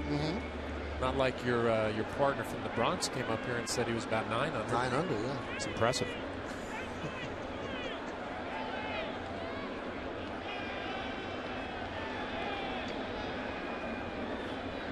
The 0-1. Big healthy cut by Teixeira, 0-2. Yankees getting some opportunities with 2 outs here. Mark Teixeira swings underneath a cutter that was up in the zone. Pretty good pitch to drive, just worked underneath it a little bit. Derek Jeter was able to come through earlier with a 2-out base hit. Mark Teixeira trying to do the same. Runner goes. Pitches outside, so Jeter will pick up a stolen base. No throw. Surprised that they would make a throw there. And that's not an insignificant move to get into scoring position. You see the jump that Derek gets. It's not a great one. But obviously enough faith in Davies to go to work against Mark Teixeira. We'll see if it works out. Could that have simply been a case of them sleeping? No, I think there's probably a respect factor with Brett Gardner on third base, and with 2 outs ahead in the count, 2 strikes. You say, you know what, I have enough faith in my pitcher, the way he's throwing the ball, Brett Gardner's speed. You don't want him to try to steal a run from third. Now base hit could score 2.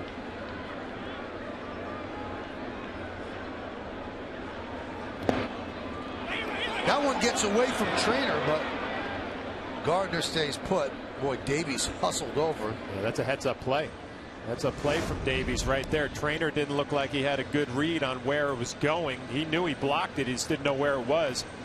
Davies coming off the mound kind of freezes Brett Gardner right when he breaks here. Brett's got a hold.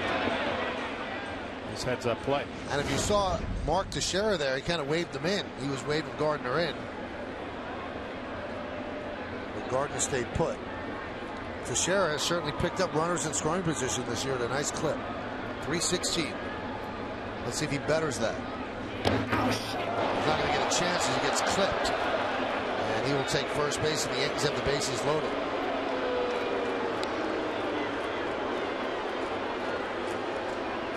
Again, we've talked about the movement from Davies with that cut fastball. We've seen a lot of them to the left-handed hitters. This one just gets the left quad of Mark Teixeira. A pretty good place to get hit if you're going to get hit.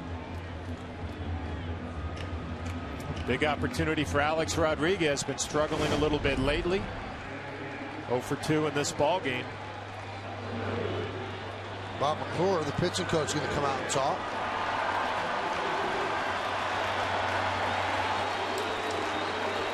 This copyrighted telecast is presented by authority of the New York Yankees and may not be reproduced or retransmitted in any form. And the accounts and descriptions of this game may not be disseminated without the express written consent of the New York Yankees.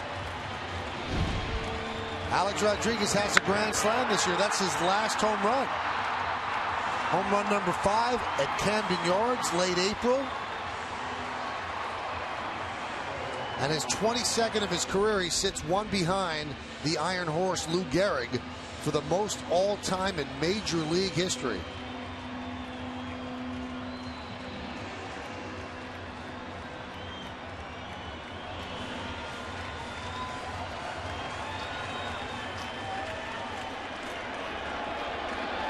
Bases loaded with the Yankees.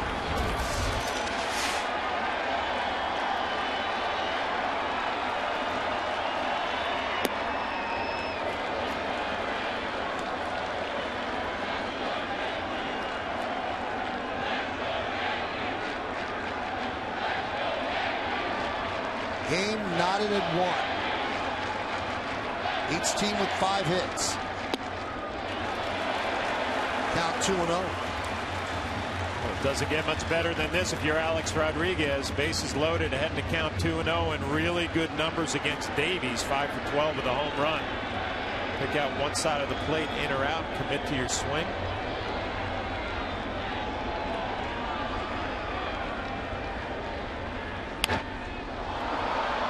Skied down the right field line and out of play. That was really close there for Alex Rodriguez. Had a real good pitch to hit. Just late a little bit and underneath, but a pretty good swing. And you could tell he's disappointed. He knew he had a good pitch to hit. You hope you get another one, a mistake. Good pitch.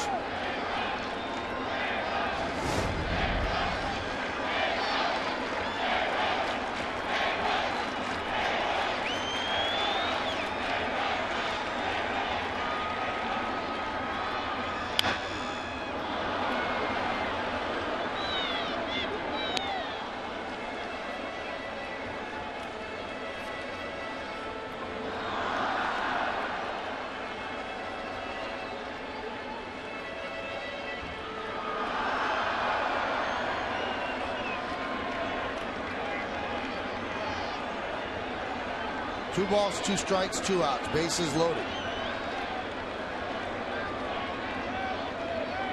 Davies certainly slows down when there are runners on base. It's a big part of the game, and he knows it. He calls out trainer to talk things over. No, it's not a bad conversation here at all. But you're right, Michael. When runners are on base, the pace of the game seems to slow down for Davies. If you're trainer behind the plate, you want to make sure you're on the same page. 2 fastballs back-to-back away to Alex Rodriguez. I'll be shocked if they go with a 3rd one in a row out there. 2-2. They did. That's his best fastball of the night, 94 miles an hour. And pretty straight. Tried to sneak it by Alex Rodriguez. Tough to do when you throw 3 in a row. Just off the plate a little bit. Nice job by Alex just fouling it off.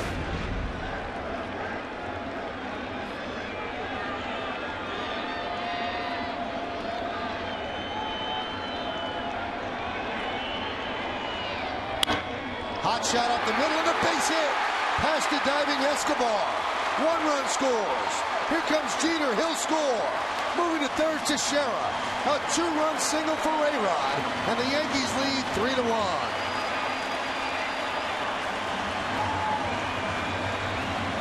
Kyle Davies went with a curveball. 3 fastballs in a row, and then he goes with a curveball to Alex. Out front a little bit, but holds his hands back enough. And instead of rolling over, just kind of stays with it and drives it up the middle. Obviously not his best swing, but he will take it. A nice job keeping his hands back. And another 2-out hit for the Yankees. Very disappointing for Davies.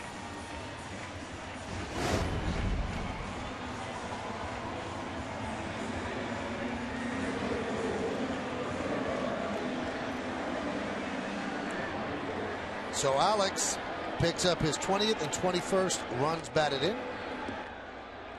A big base hit.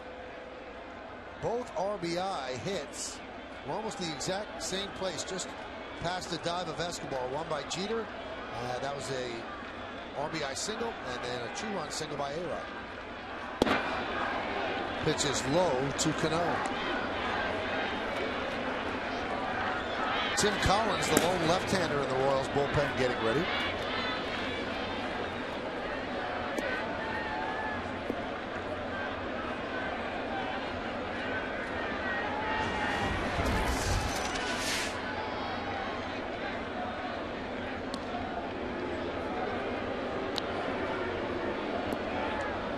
Two pitches away from the magic 100 pitch mark.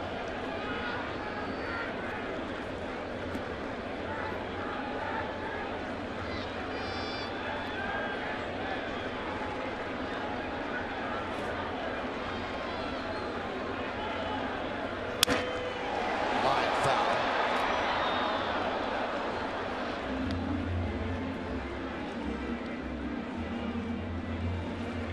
The Yankees have had some difficulty, one away from 100 for Davies.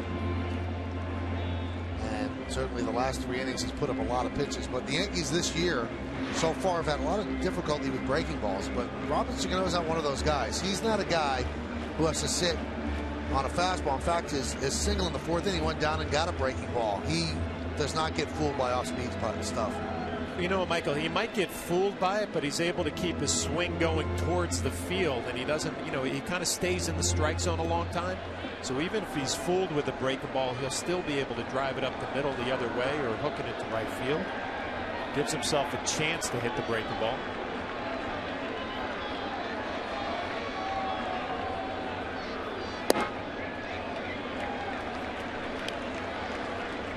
Count 2-1.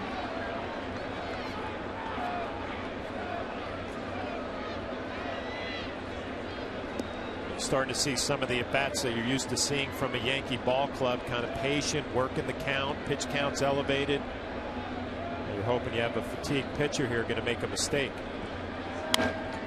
High pop-up, shallow right, gets back.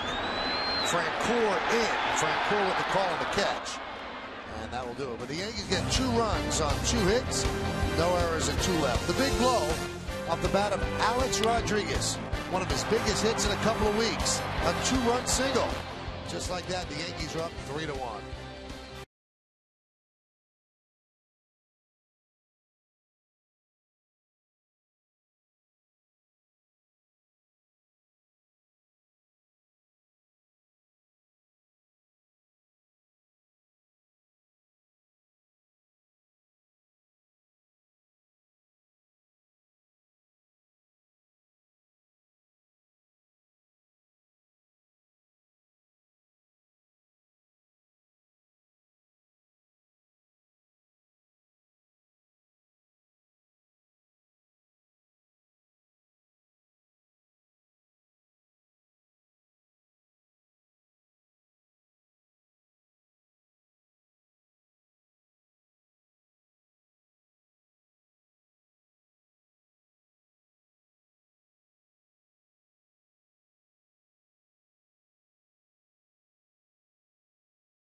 The ultimate driving machine. Melky Cabrera takes a breaking ball strike from Freddie Garcia as we begin the 6th inning at the stadium. The Yankees lead 3-1.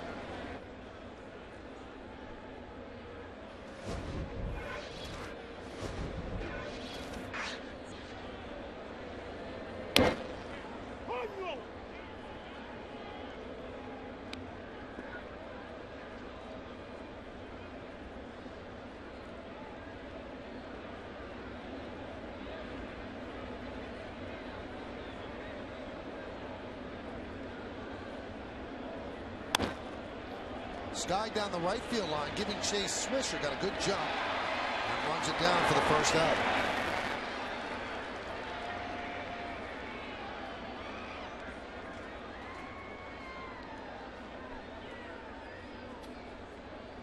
Take a look at our Home Depot hitter scouting report on Alex Gordon, a 2005 first rounder who has battled plenty of injuries, a couple of demotions to the minor leagues, and also a hip problem. But he is now a middle of the lineup force, hitting third here for the Royals. Batting average over 300, couple of home runs, bunch of RBIs. Finally coming into his own. Pitch to Gordon is a strike. Struck out looking and fly to center. The only blemish against Garcia, the solo home run by Melky Cabrera leading off the 4th. That one is lined to right field, giving Swisher a workout. 2 away. He's recorded the last 3 outs for the Yanks. A diving play in the 5th, and then 2 fairly routine fly balls in the 6th.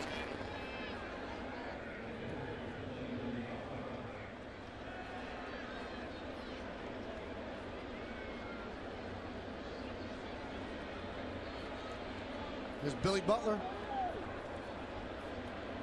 And a strike. Freddie Garcia has it going on tonight in Detroit. He really had one of those outings where it looked like he was going to be out of the ball game early and battled. With the Yankees an impressive 7 innings, 4 earned runs. Really didn't have a whole lot in that game. Watch tonight, some good sliders, some good split fingers after a first inning where everything was elevated. They're pretty solid except for that 2-0 fastball to Melky.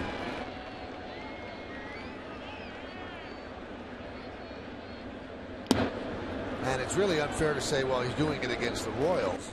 I told you coming in, the Royals coming into this game were tied with the Yankees for the most runs in the American League. And they can hit. So he's shutting down a potent lineup.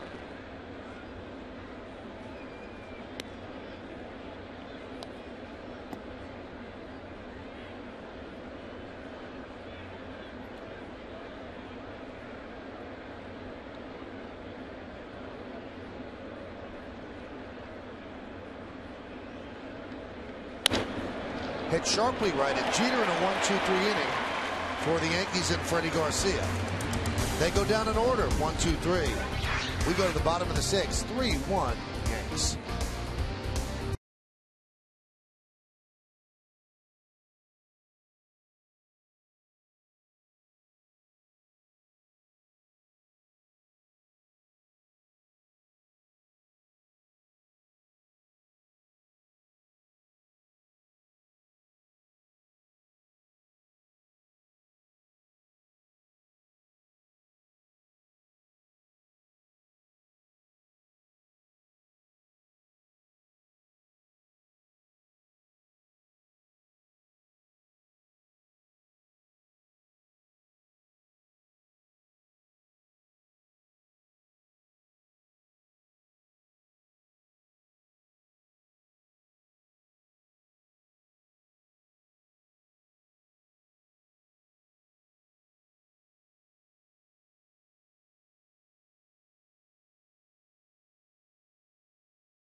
Where do you think the Royals are more likely to finish in the AL Central this season?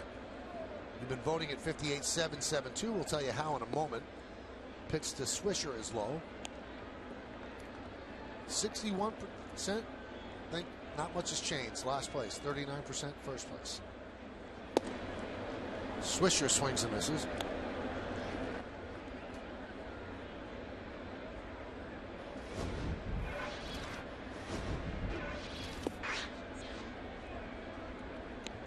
Kind of an odd choice there.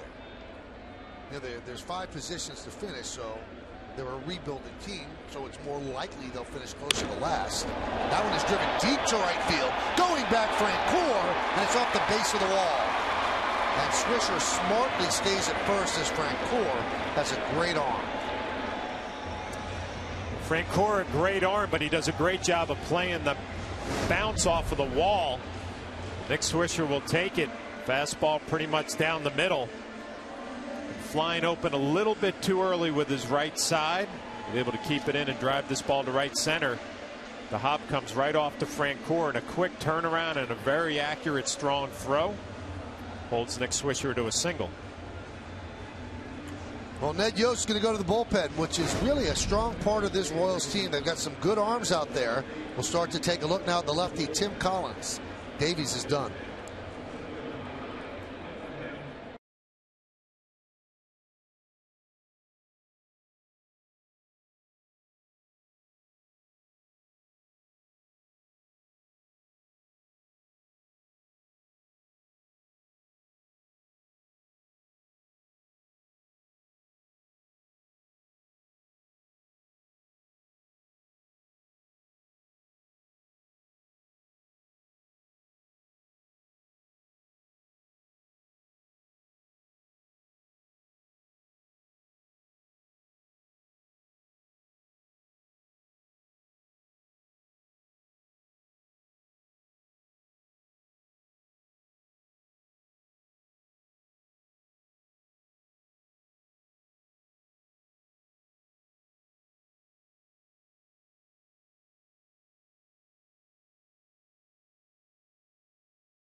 Subscribe to MLB.tv today to see Yankees game live or on demand on your computer and your favorite devices. Visit Yankees.com to order and get more details. MLB.tv, baseball everywhere. Well, that'll do it for Kyle Davies as Ned Yost makes the call to the bullpen. Brought to you by AT&T. And they bring in the left-hander Tim Collins. And that's what Collins has done. 22 strikeouts in 18 2/3. Far too many walks, but 15 hits. And they bring in the lefty at this point because Posada's still searching for his first base hit against a left-hander this year. And they spin the switch hitter around to the right side. With a runner on first base, you also keep the runner close, although Nick really not a threat to run. It's incredible when you think about that, Michael. Posada does not have a base hit hitting right-handed. Felt like the years that I played with Jorge 03 to 05, like right-handed was, he didn't even have to think about it. Would just walk up there, be able to lay out some line drives.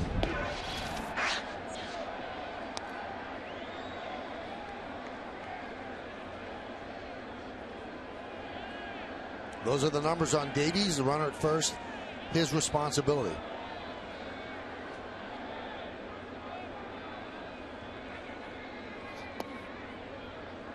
See the delivery for Collins, very unorthodox, and then big reason why he has all those walks.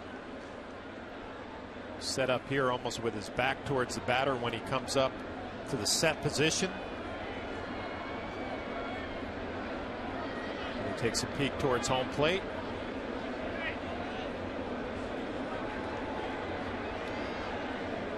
Throws the ball around the plate. It's going to be tough to pick up with that delivery. See the numbers on the bullpen. Better than the middle in the ERA and innings and strikeouts. They could do better in opponent's batting average against. Have a great closer, though, in Soria. Time was called. And Collins did not let go of the baseball. Sometimes you get hurt like that.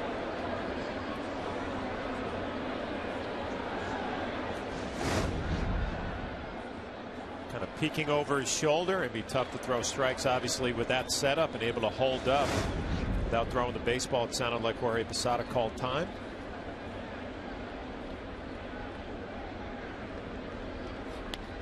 Foul back.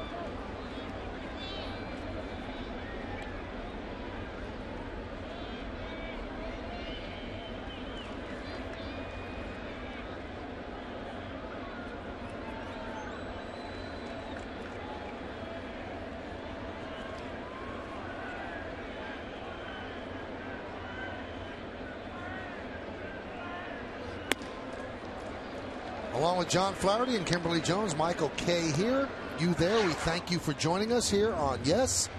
Yankees lead 3-1 over Kansas City in the bottom of the 6th inning.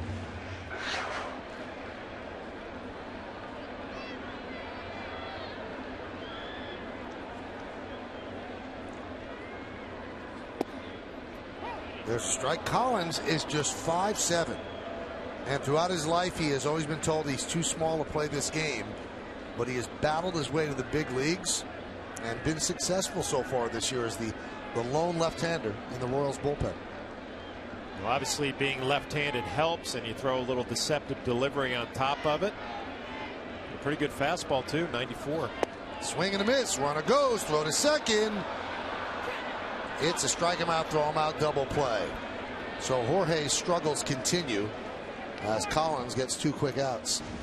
And Collins comes right at Jorge Posada with a fastball, throws it right by him. Trainer with a good throw, but a better pick by Getz at second. He's able to apply the tag on Nick Swisher. It's a straight fastball, tough to pick up from Collins, able to throw it by Posada, and a nice play by the second baseman Getz. Here's Russell Martin. And the breaking ball is high, 1-0.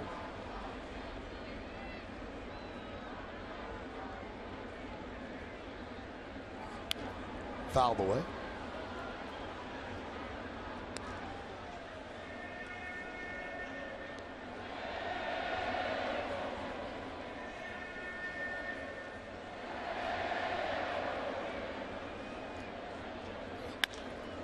Driven out to right field, deep, going back Francoeur. He's on the track, he's at the wall, he makes the play for the final out. So Martin used up most of the ballpark, but Francoeur ran it down. No runs to hit, nobody left. Let's go to the 7th, 3-1 Yanks.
computer world.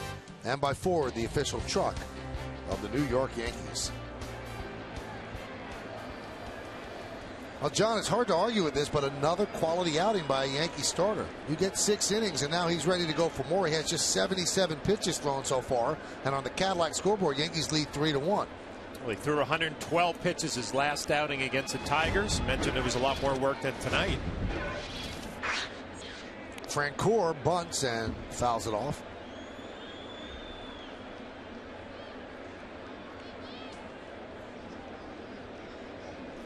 Watch Russell Martin going out to have a little conversation with Garcia, and these are the guys that are fun to catch. You know, they don't have a whole lot of life left on their fastball. They know how to throw their off-speed pitches for strikes, get ahead in the count.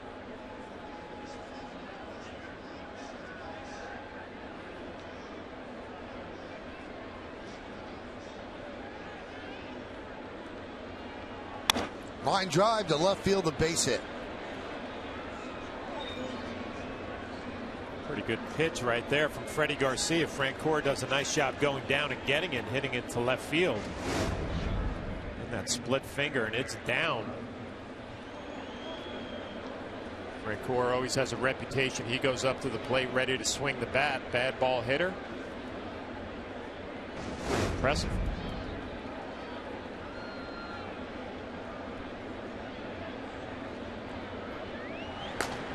David Robertson begins to throw. Pitch is low.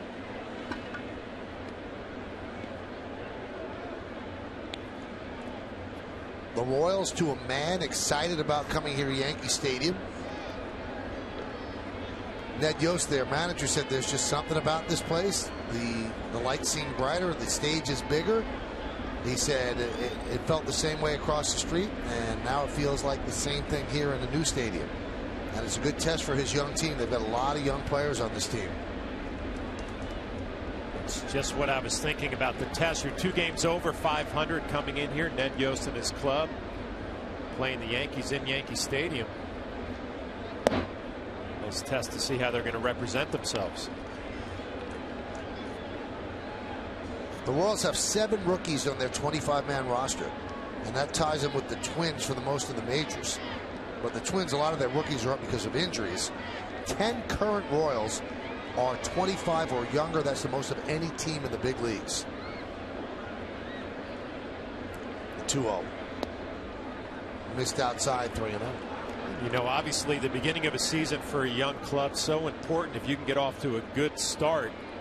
You see currently the youngest players in the major leagues. 21 years, 198 days for Hosmer. Hosmer. Potato. I think his nickname already is Haas. He's going to be Haas for the next 2.5 nights.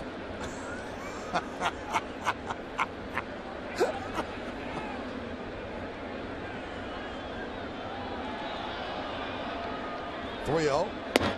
There's a strike.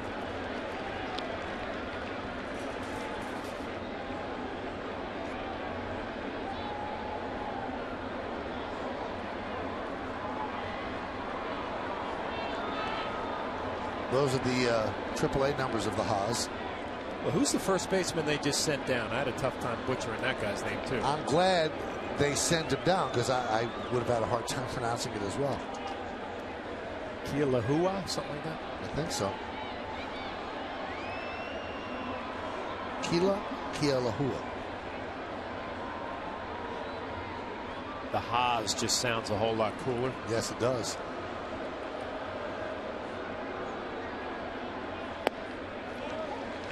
Garcia doesn't give in. He's not throwing anything over the plate. He's working the corners, and he goes to 3-2. Well, we've talked all game about Ned Yost and his club, aggressive on the bases. We'll see if Francoeur is going to be running here 3-2. Nobody out. They're down by 2 in the 7th.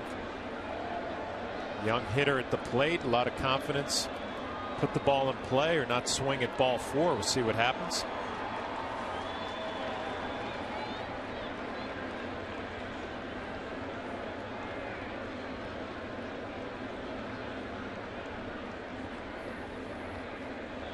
Runner goes 3-2. He walked him. So Garcia in trouble here in the 7th. First and second and nobody out. And that might be the last batter he faces, as Joe Girardi will make the walk out to the mound. And he signals he's going to call on David Robertson. So only 86 pitches, but he had seen enough from Garcia. 6+. Yankees leading 3-1. The runners on base are obviously the responsibility of the veteran right-hander. And he will head to the Yankee dugout and obviously get a nice hand from the crowd here at the stadium. So Robertson against Aviles. When we get back, Yankees leading 3-1.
Universe.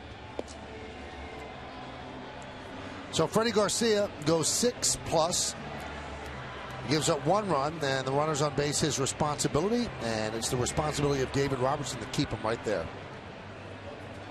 A nice outing by Freddie Garcia. I think that elevated pitch count, his last start, came into play tonight.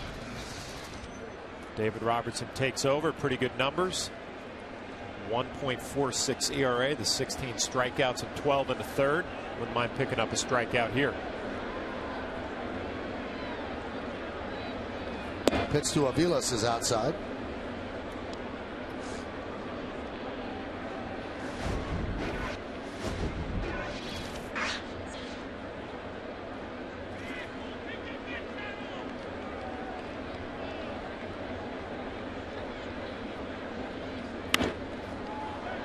Popped up right side. Long run for Teixeira, but he runs out of room.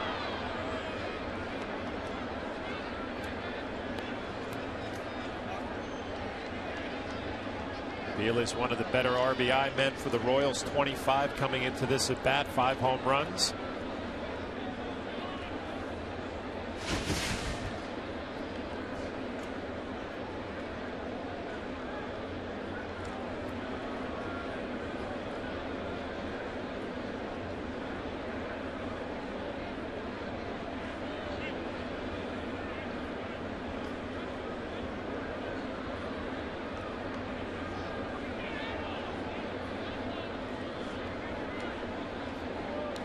Six innings, 6 hits, 2 walks, and 3 strikeouts.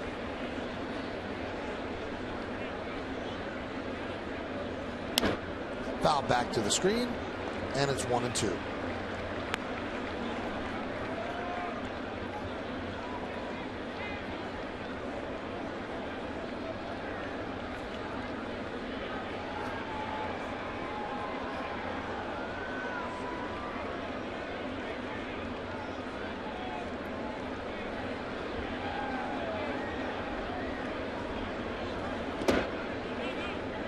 Breaking ball, 2-2. Royals just came off a 6-3 homestand. And they've actually played 34 games, 23 of them at home. So they've yet to be tested on the road. Out of the 23 home games, they have 15 wins.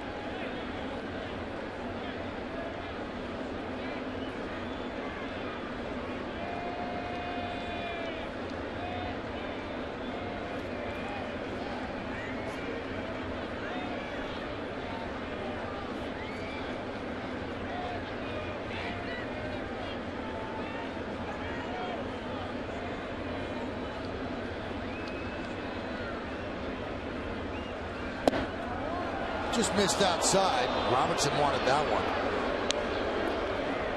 It looked like Joe Girardi wanted that pitch too. David Robertson, when he has that good fastball, it has a little bit of a cut action at the end. Get a good look from up top. Russell Martin tries to bring it back, does not get the call.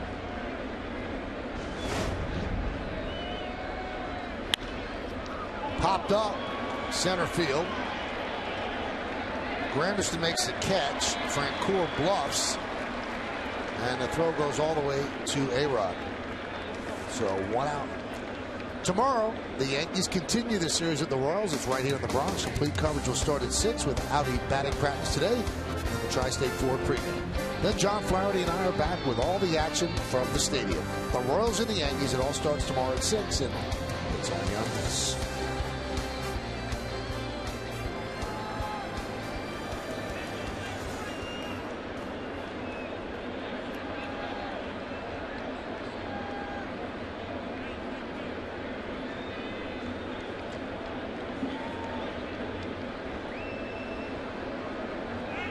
Runners go. Throw to third. Not in time. Leroy thought he had him.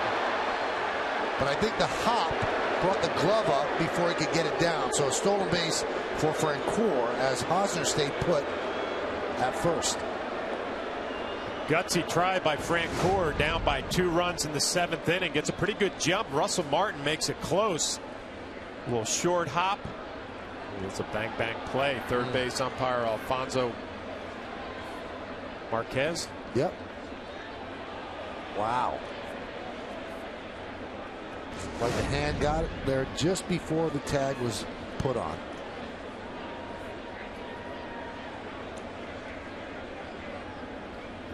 Now, John, is that a mistake by Hosner not going? Well, you have to pay attention to Francoeur, and in that situation, I'm not expecting the Royals to run right there, but obviously they've done it all year, and I'm sure it's a young kid coming up.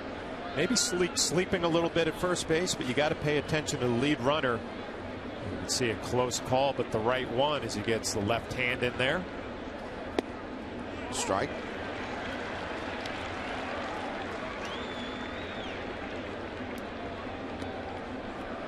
Well, you can throw out all the unwritten rules, Michael, about when to run bases, when to try to steal. Obviously, down by 2 runs, it's a gutsy play. It worked out for Francoeur.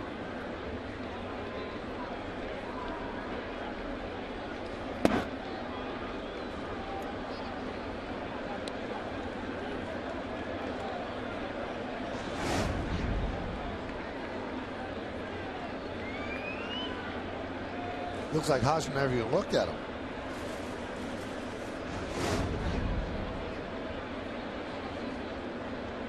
He's trying to peek it now, trying to see if he can pick up a sign.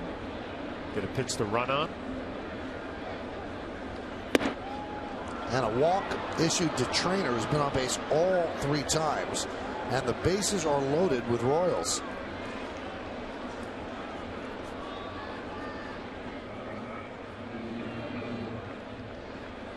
Here's Escobar.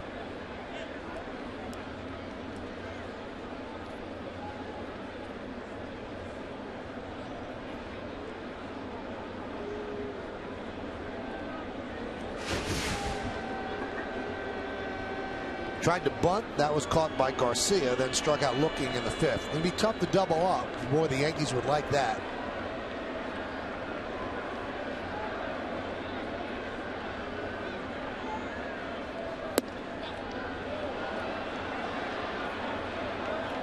And now Larry Rothschild out to talk with Robertson.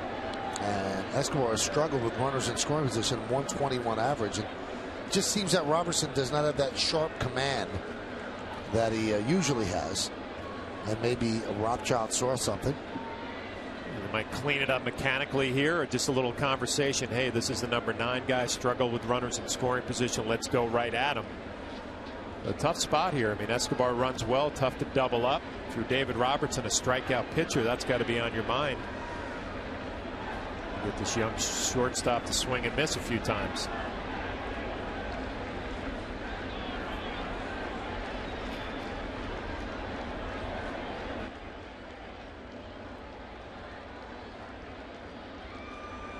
Yankees 2 for 6 tonight with runners in scoring position. The Royals hitless in 5 attempts. The 1-0. And again, same spot, up and in. Count 2-0. Usually when you see a pitcher missing up and in, you'd love to call a breaking ball as the bullpen getting ready for the Yankees, but a tough spot to do it here. 2-0 with the bases loaded. Force that fastball down. Fastball foul back.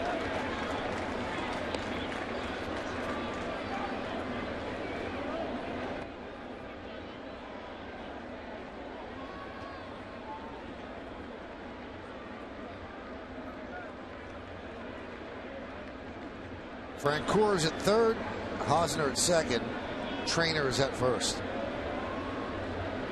3-1 Yankees. We're in the top of the 7th. The 2-1. Good fastball foul back, 2-2. Nice job by David Robertson getting back into the count. He's challenging the young right-handed hitter down the middle. Here's my best fastball. See what you can do with it. Escobar not afraid to take a big swing. Just works underneath. Now that strikeout's a possibility.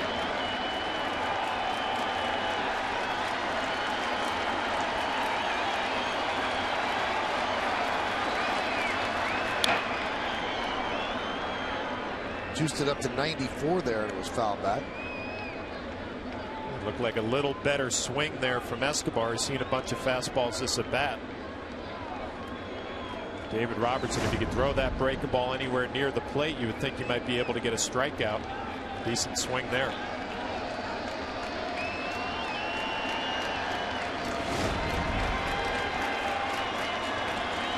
Two. Fastball after fastball. It's a tough spot. You know, if you throw the curveball around the plate, you're probably going to have a strikeout. The problem is if you miss with it, it's a full count. A lot of pressure to throw a strike.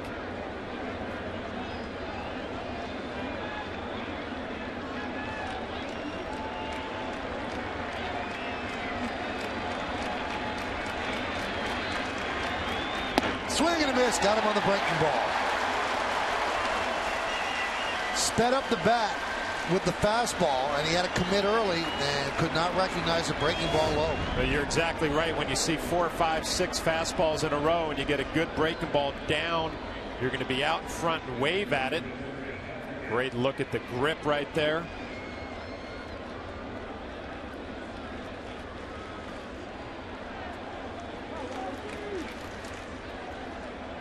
Tony Pena likes what he sees, and now Chris Getz.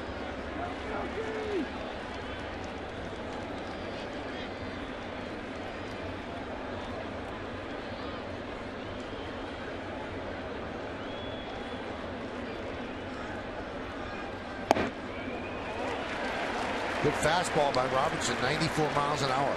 And I guess more importantly, down in the zone, gets with good numbers with the bases loaded. Looks like whatever Larry Rothschild said when he went out to the mound has paid off.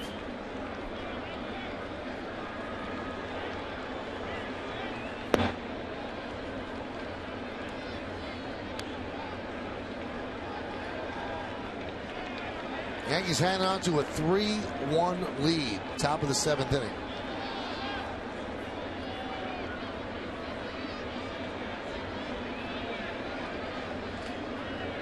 One. 97 miles an hour? Where'd that come from? 1-2.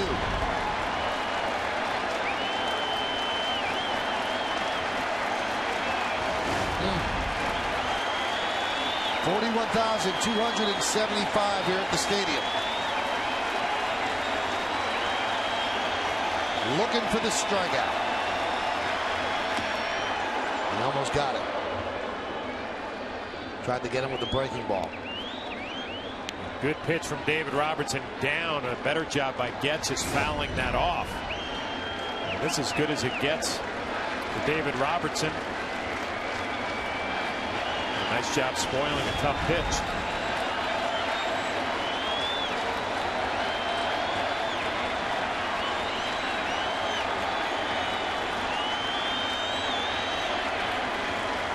One, two.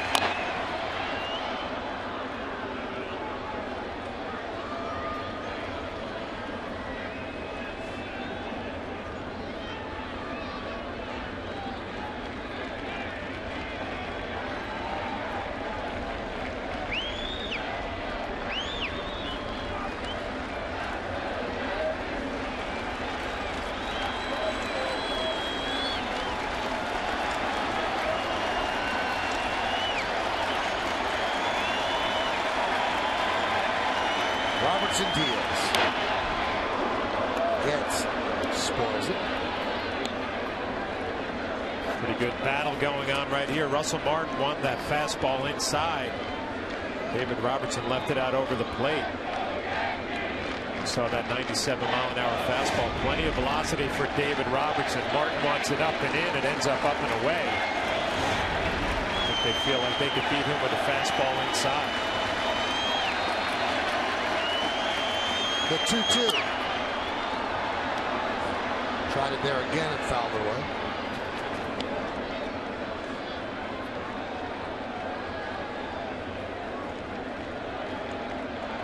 Upcoming, the 8th pitch of this at-bat.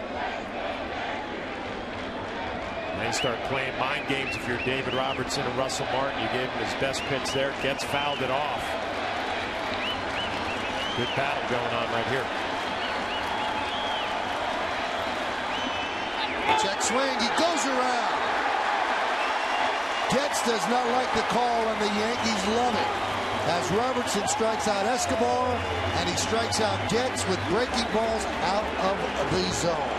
No runs are hit, no errors, and the bases are left loaded at the end of 6.5. Time for the 7th inning stretch. Yankees lead 3-1 thanks to that check swing that Ed Hickok said he went around. We're going to stay right here and honor America in the Bronx.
performance by David Robertson to get out of that jam on the Cadillac scoreboard. Yankees 3 and the Royals 1.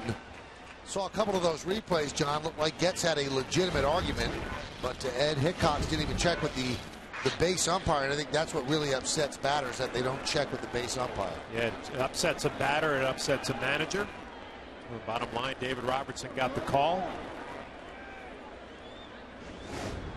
Let's see, you decide. Thought he helped. Brett Gardner takes a breaking ball strike from Tim Collins.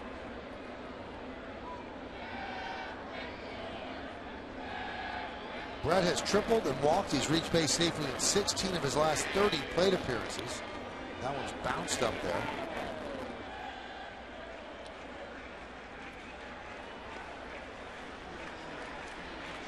Collins certainly energetic on the mound. Kind of hopping around out there.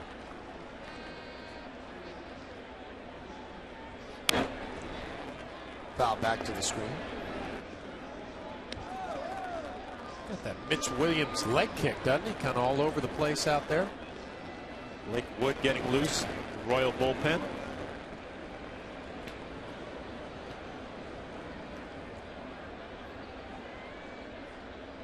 And the 1-2. Strike 3. Gardner down looking. Hey, time for an update. Let's check in with Nancy Newman.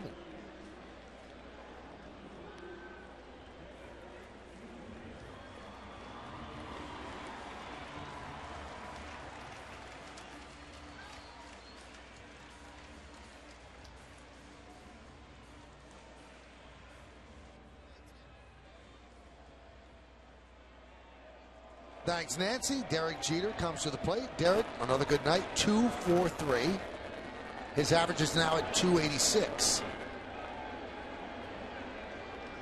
You can really dig out of a hole quickly at this time of the year, because going into Texas, he was at 250. And here he is 36 points higher a couple of games later.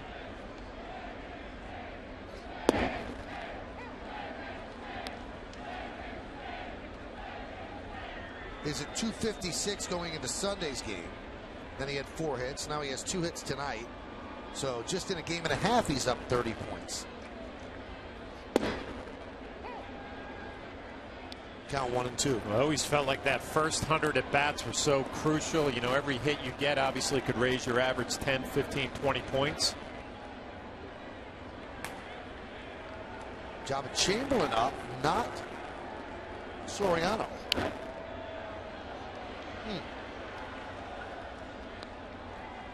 Day off yesterday. Yeah. And he did pitch on Sunday. But it did seem a little odd when Robertson was using a 3-1 game in the 7th, which is usually Job is in. So it's clear that Soriano's not available today.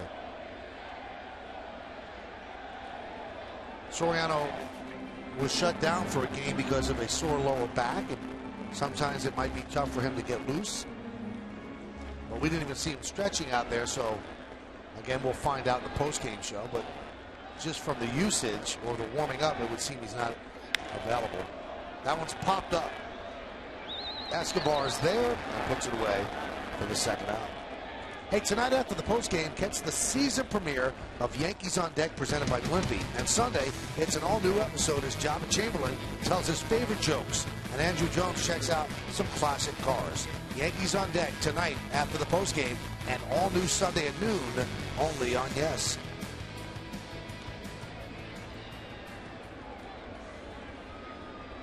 Collins against Granderson. Breaking ball. Strike. Collins has got it going on now, dropping that breaking ball in there for a strike. Good fastball, changeup.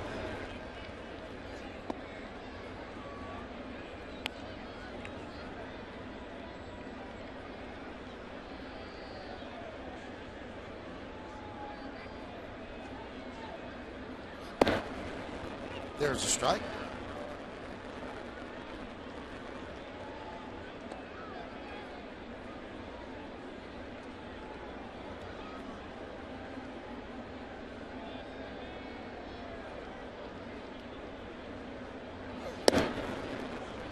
Nice job by Collins. Retiring all 5 Yankees he faced and got to strike him out, throw him out, double play. Impressive with 3 strikeouts. 1, 2, 3. We go to the 8th.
Red Sox right here in the Bronx. Join Yes Friday for complete coverage starting at 6 with Audi batting practice today. And Saturday and Sunday, come back to Yes after the nationally broadcast games for Yankees Extra Innings presented by Tri-State Ford. Feature complete post-game wrap-up all right here on Yes. A big Red Sox weekend.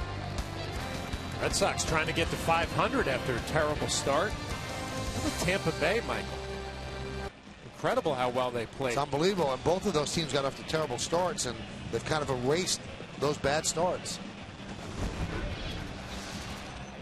Numbers for Jabba: 2-0, 3.38, 14 strikeouts in 16 innings.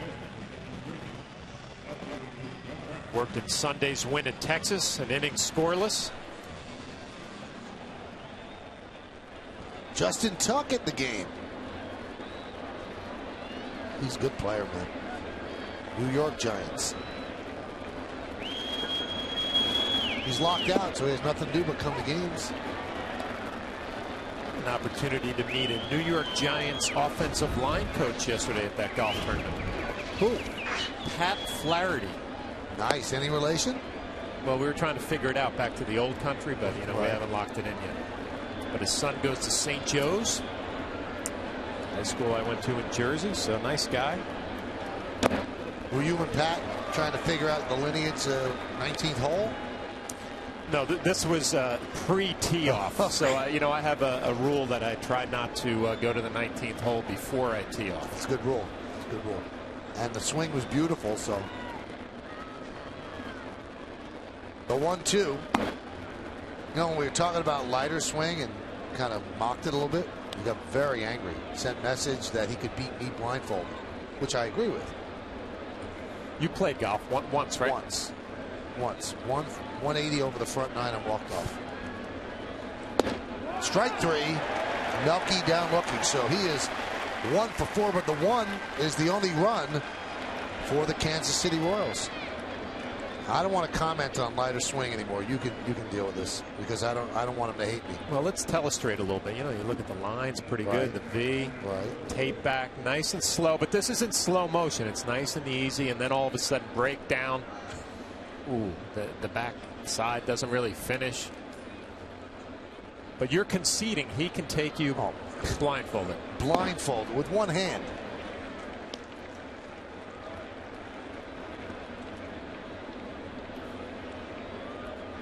Now the magical question, who did you play golf with the day you shot 180? It was back in college. It was before an NIT game, so we played on a public course in Virginia. Let's talk about torture, having to watch that for 9 holes.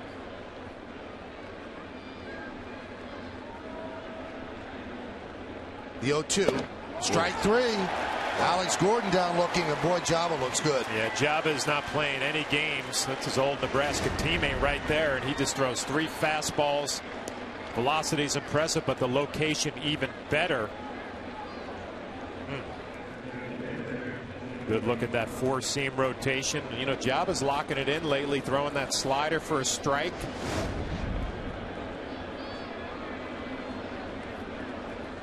There's Billy Butler, and he grounds one to short. That's a good inning for Java Chamberlain. Wow. He threw 9 pitches and got 3 outs. 1, 2, 3. So Java solid in the 8th.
Text your vote to 58772, or you can vote online at yesnetwork.com.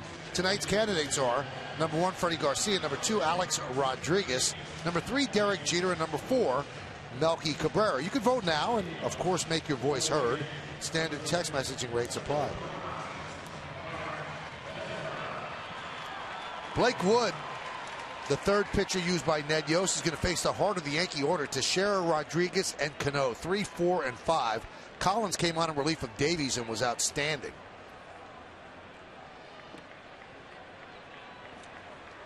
"3-1 Yankees, John. That was pretty impressive by Java. He really attacked the zone. Well, I think that's probably the best fastball we have seen, and the body language from Java, you could tell he feels good about it. Just attacking hitters. That ERA now all of a sudden starting to creep into the low 3s. Blake Woods is in the high 3s, 3.75. Good numbers. 97 mile an hour there for Blake Wood.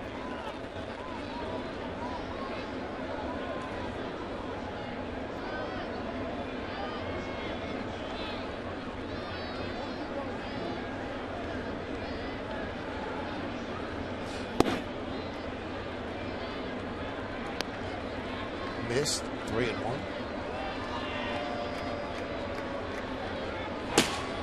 Mariano getting ready. Planning to pitch the 9th. And Mark Teixeira walks. On Friday, outspoken and entertaining Jets head coach Rex Ryan sits down for an all-new GMC Presents Center Stage with Michael Kay. Ryan talks Hard Knocks, playoffs, and Bill Belichick and the Patriots. Plus revelations from his new book. It's an all-new Center Stage Friday at 11 o'clock only on yes. Your coach was very entertaining, John. I know you're a big Jet fan. Jet season ticket holder. No. He's always entertaining. I think he was over the top entertaining. A good, fast, entertaining hour. Can't wait. I don't know if you get back in time. I know you're doing the Red Sox game. I remember Mercedes will be here. I'll be in good shape. Show off. Want to talk cars? The 1-0. A-Rod fouls it away. And he broke his back. Alex is the difference in this game right now. Bases loaded in the fifth inning, and he picked up a single up the middle, just to the left of a diving Escobar at short. And that broke a 1-1 tie. That's where we are right now. What you like about this ball game, a couple of 2-out hits that have led to the 3 Yankee runs. Derek Jeter, a 2-out base hit. Alex Rodriguez.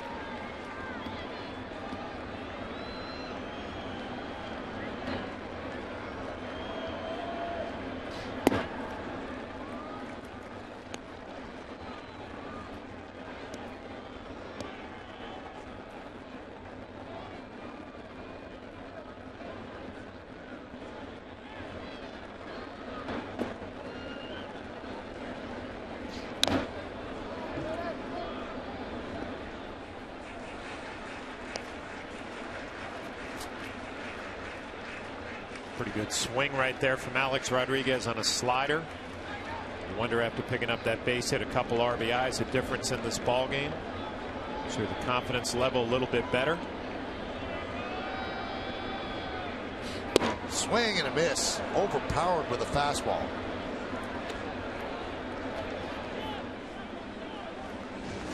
A little sneaky fastball, 96. Borderline up in the zone a little bit. Alex working right underneath.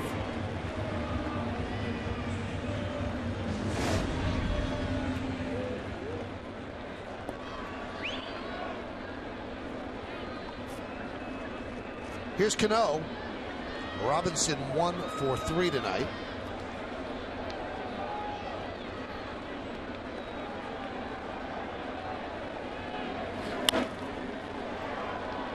That fastball is live. He's got people late on it. Count 0-1.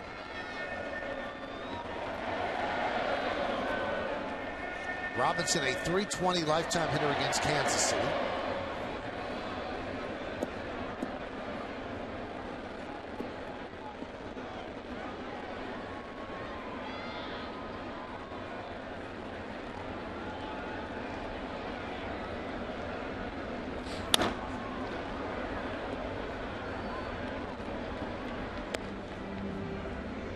Rob Thompson made an attempt, but somewhat half-hearted.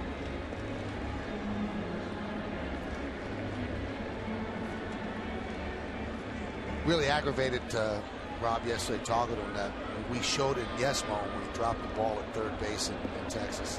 He said, "You yes mode me?" I said, "Yes, we did."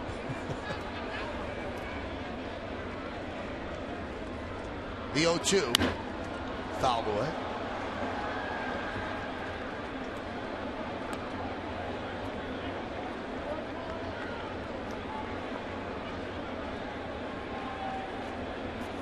Now, Michael, you accuse our partner Paul O'Neill sometimes of not watching the games before he works. Well, just sent me a text that was all over your 180 on the golf course. Well, if I were more like Paul and could spend every day on the golf course, I'd be better. Wow, that's a shot. That's a shot. Don't you think it's a nice He's return, not here to though? defend himself, and you're throwing shots at him. Well, he's throwing texts at you about me. 180, that's hard to believe. A young 19-year-old lad playing in cowboy boots.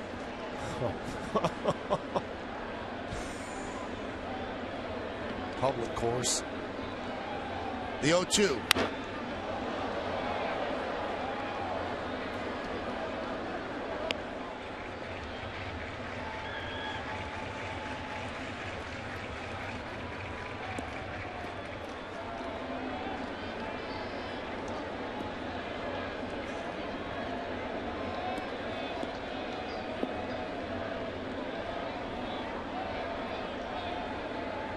1 on, 1 out. Yankees up 3-1.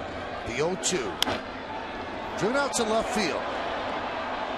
Gordon will make the play for the second out. Robinson 1 for 4 tonight.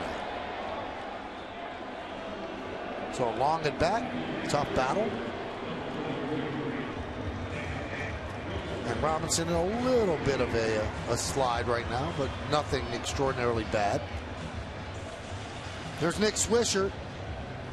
Nick's 1 for 3, but his big contribution today was a diving catch with runners on first and second and 2 outs in the 5th inning, robbing Chris Getz of at least a 2-run double. Probably a 2-run triple if it gets past him.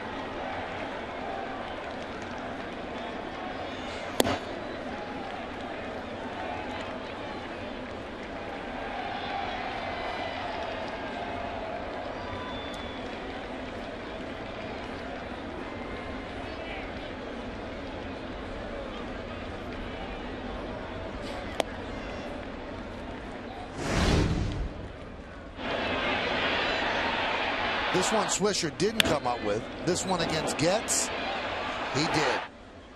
Yeah, that would have been 2 runs right there if he doesn't make that play. You would assume Getz would be all the way on third.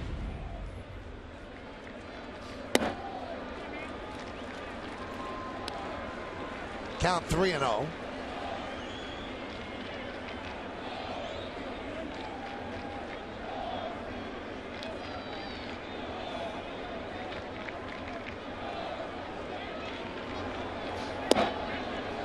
Oh, strike.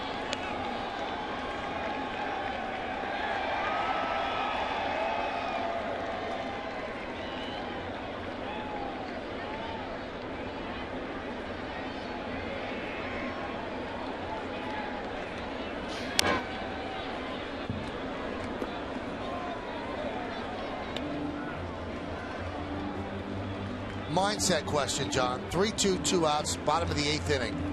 Posada's on deck. He's been struggling so much. Does he want another at bat, or would he rather wait till tomorrow? Well, I was just thinking when he was on deck, he's looking for that confidence knock, you know, right. and it's going so bad for him. Wouldn't be a bad spot to get up there with a runner on base. He's not going to get that chance as Swisher goes down on strikes. No runs, no hits, no errors, and 1 man left. Through 8 innings of play, Yankees lead the Royals 3-1. Mariano Rivera will come on in the 9th inning to try to close it out.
Xfinity to learn more.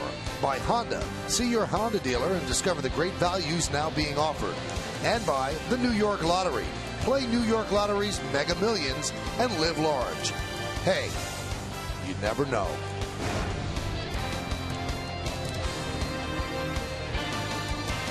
Three to one, Yankees lead as we go to the ninth inning. Yankees trying to take the first game of this three-game set, trying to take the first game of this six-game homestand. 3 against the Royals, 3 against the Red Sox. Yankees coming off a less than sterling 3-4 road trip, losing 3 out of 4 to Detroit and taking 2 out of 3 from the American League champion Texas Rangers. And now they turn it over to Mariano Rivera. This will be his 17th game, looking to pick up his 13th save, a 1.72 ERA.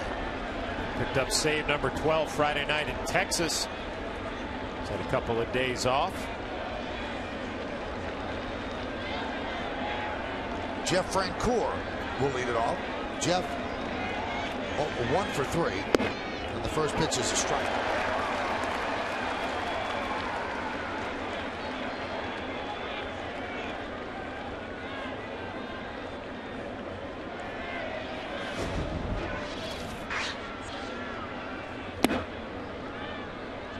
Count 1-1.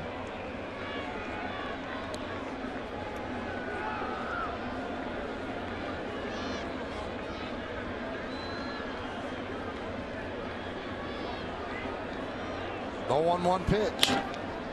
Grounded right side and through. A base hit for Francoeur. Coming up after the final out, catch the WB Mason postgame as Nancy Newman will bring you tonight's highlights, the latest updates from around the major leagues. Plus, Kimberly Jones is in the clubhouse with the team's reaction. It's all coming up on the WB Mason postgame, only on Yes. So the single by Francoeur will bring up Hosmer as the tying run. And Hosmer has never seen Mariano Rivera at AAA Omaha. There's nobody like him there. If they were, they'd be up here. Count 1-0.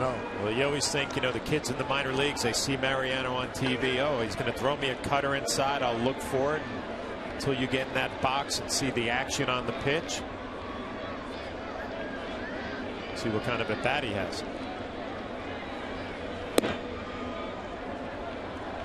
Count 2-0.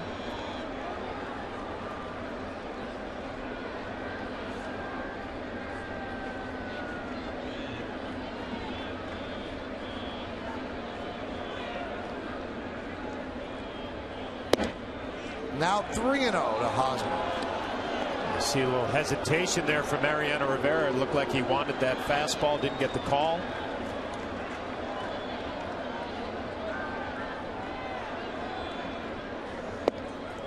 Lays it right in there for a strike.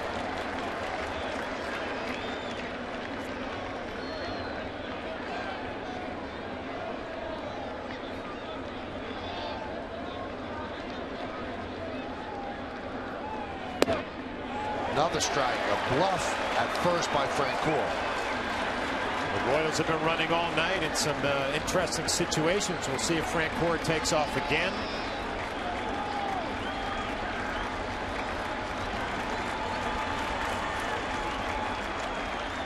Does not go, and the pitch is swung and a miss. Smart move not going.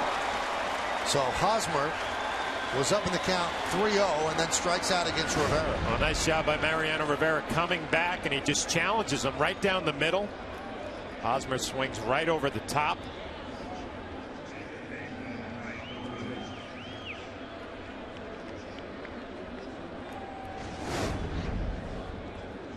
So here's Mike Aviles as Hosmer contemplates and at bat against the future Hall of Famer. Aviles is 0 for 4 lifetime against Rivera. The pitch is outside. Unusual to see Mariano missing by that much with that fastball there. Kind of yanked it down and away, so it doesn't look like Mariano locked in tonight with his location. Behind it counts early.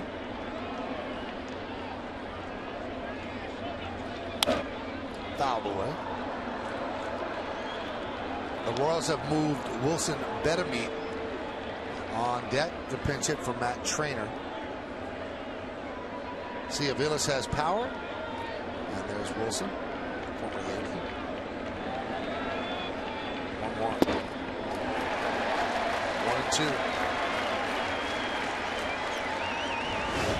1-2. Good sinker, back-to-back cutters. Mariano goes with a little sinker.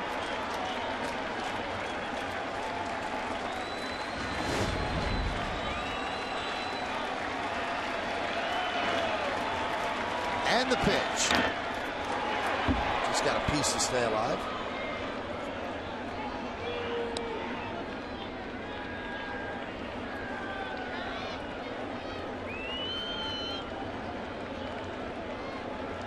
Freddie Garcia started, then David Robertson, Jabba Chamberlain, and now Mariano Rivera.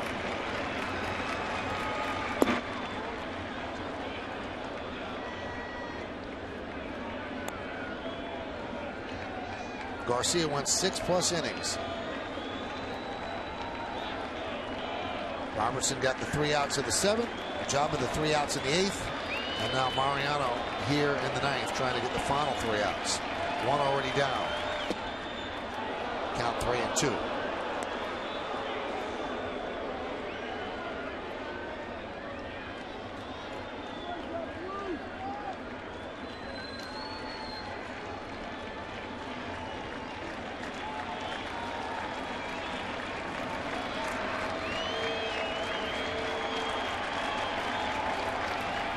Payoff.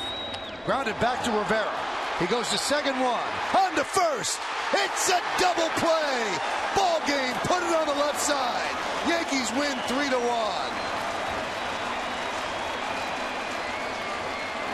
Mariano Rivera starts the 1-4-3 double play.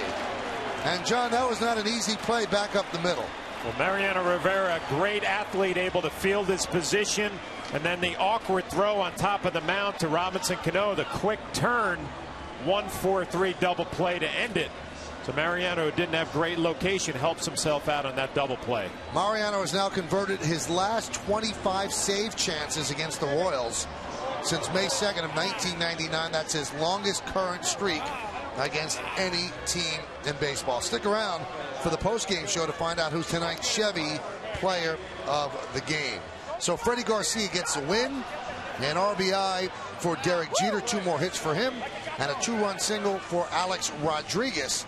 And that's the difference in the game. Alex's single broke a 1-1 tie, made it 3-1, and the Yankee bullpen held it together and made it hold up. So the Yankees won the first game of this 3-game set by a 3-1 score over the Kansas City Royals. Now let's check in with Kim Jones. She has A-Rod. Thank you, Michael. Alex, let's start with what just ended it. How good was that double play by Mariano? I mean, Mariano's the greatest. He's the best. I mean, he's probably the best athlete on our team. That's a hell of a tough play. Great feed, and Robbie, obviously, he's the best in the business. Turn to 2. Let's talk about the game-winning hit. You fouled off a bunch of fastballs. What do you see on the ball you hit?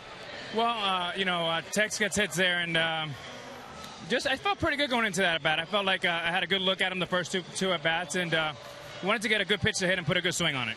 Do you appreciate that hit more, Alex, knowing you were 9 for 55 going into that at bat? You know, the most important thing is it was a big hit. We needed the 2 runs to get the W, and regardless of the numbers, I feel pretty good. I'm working really hard with Kevin Long, and we have a good plan working. So you think you're close? I think so. Game winner in the 5th inning. You'll take it, right? Yes. And Freddie Garcia was unbelievable. Thank you, Alex. Michael. All right, thanks, Kim, and thanks to Alex as well. So Alex Rodriguez picks up RBIs number 20 and 21, and the game ends on a 1-4-3 double play. We'll be back to wrap things up, and then Kim and Nancy on the postgame.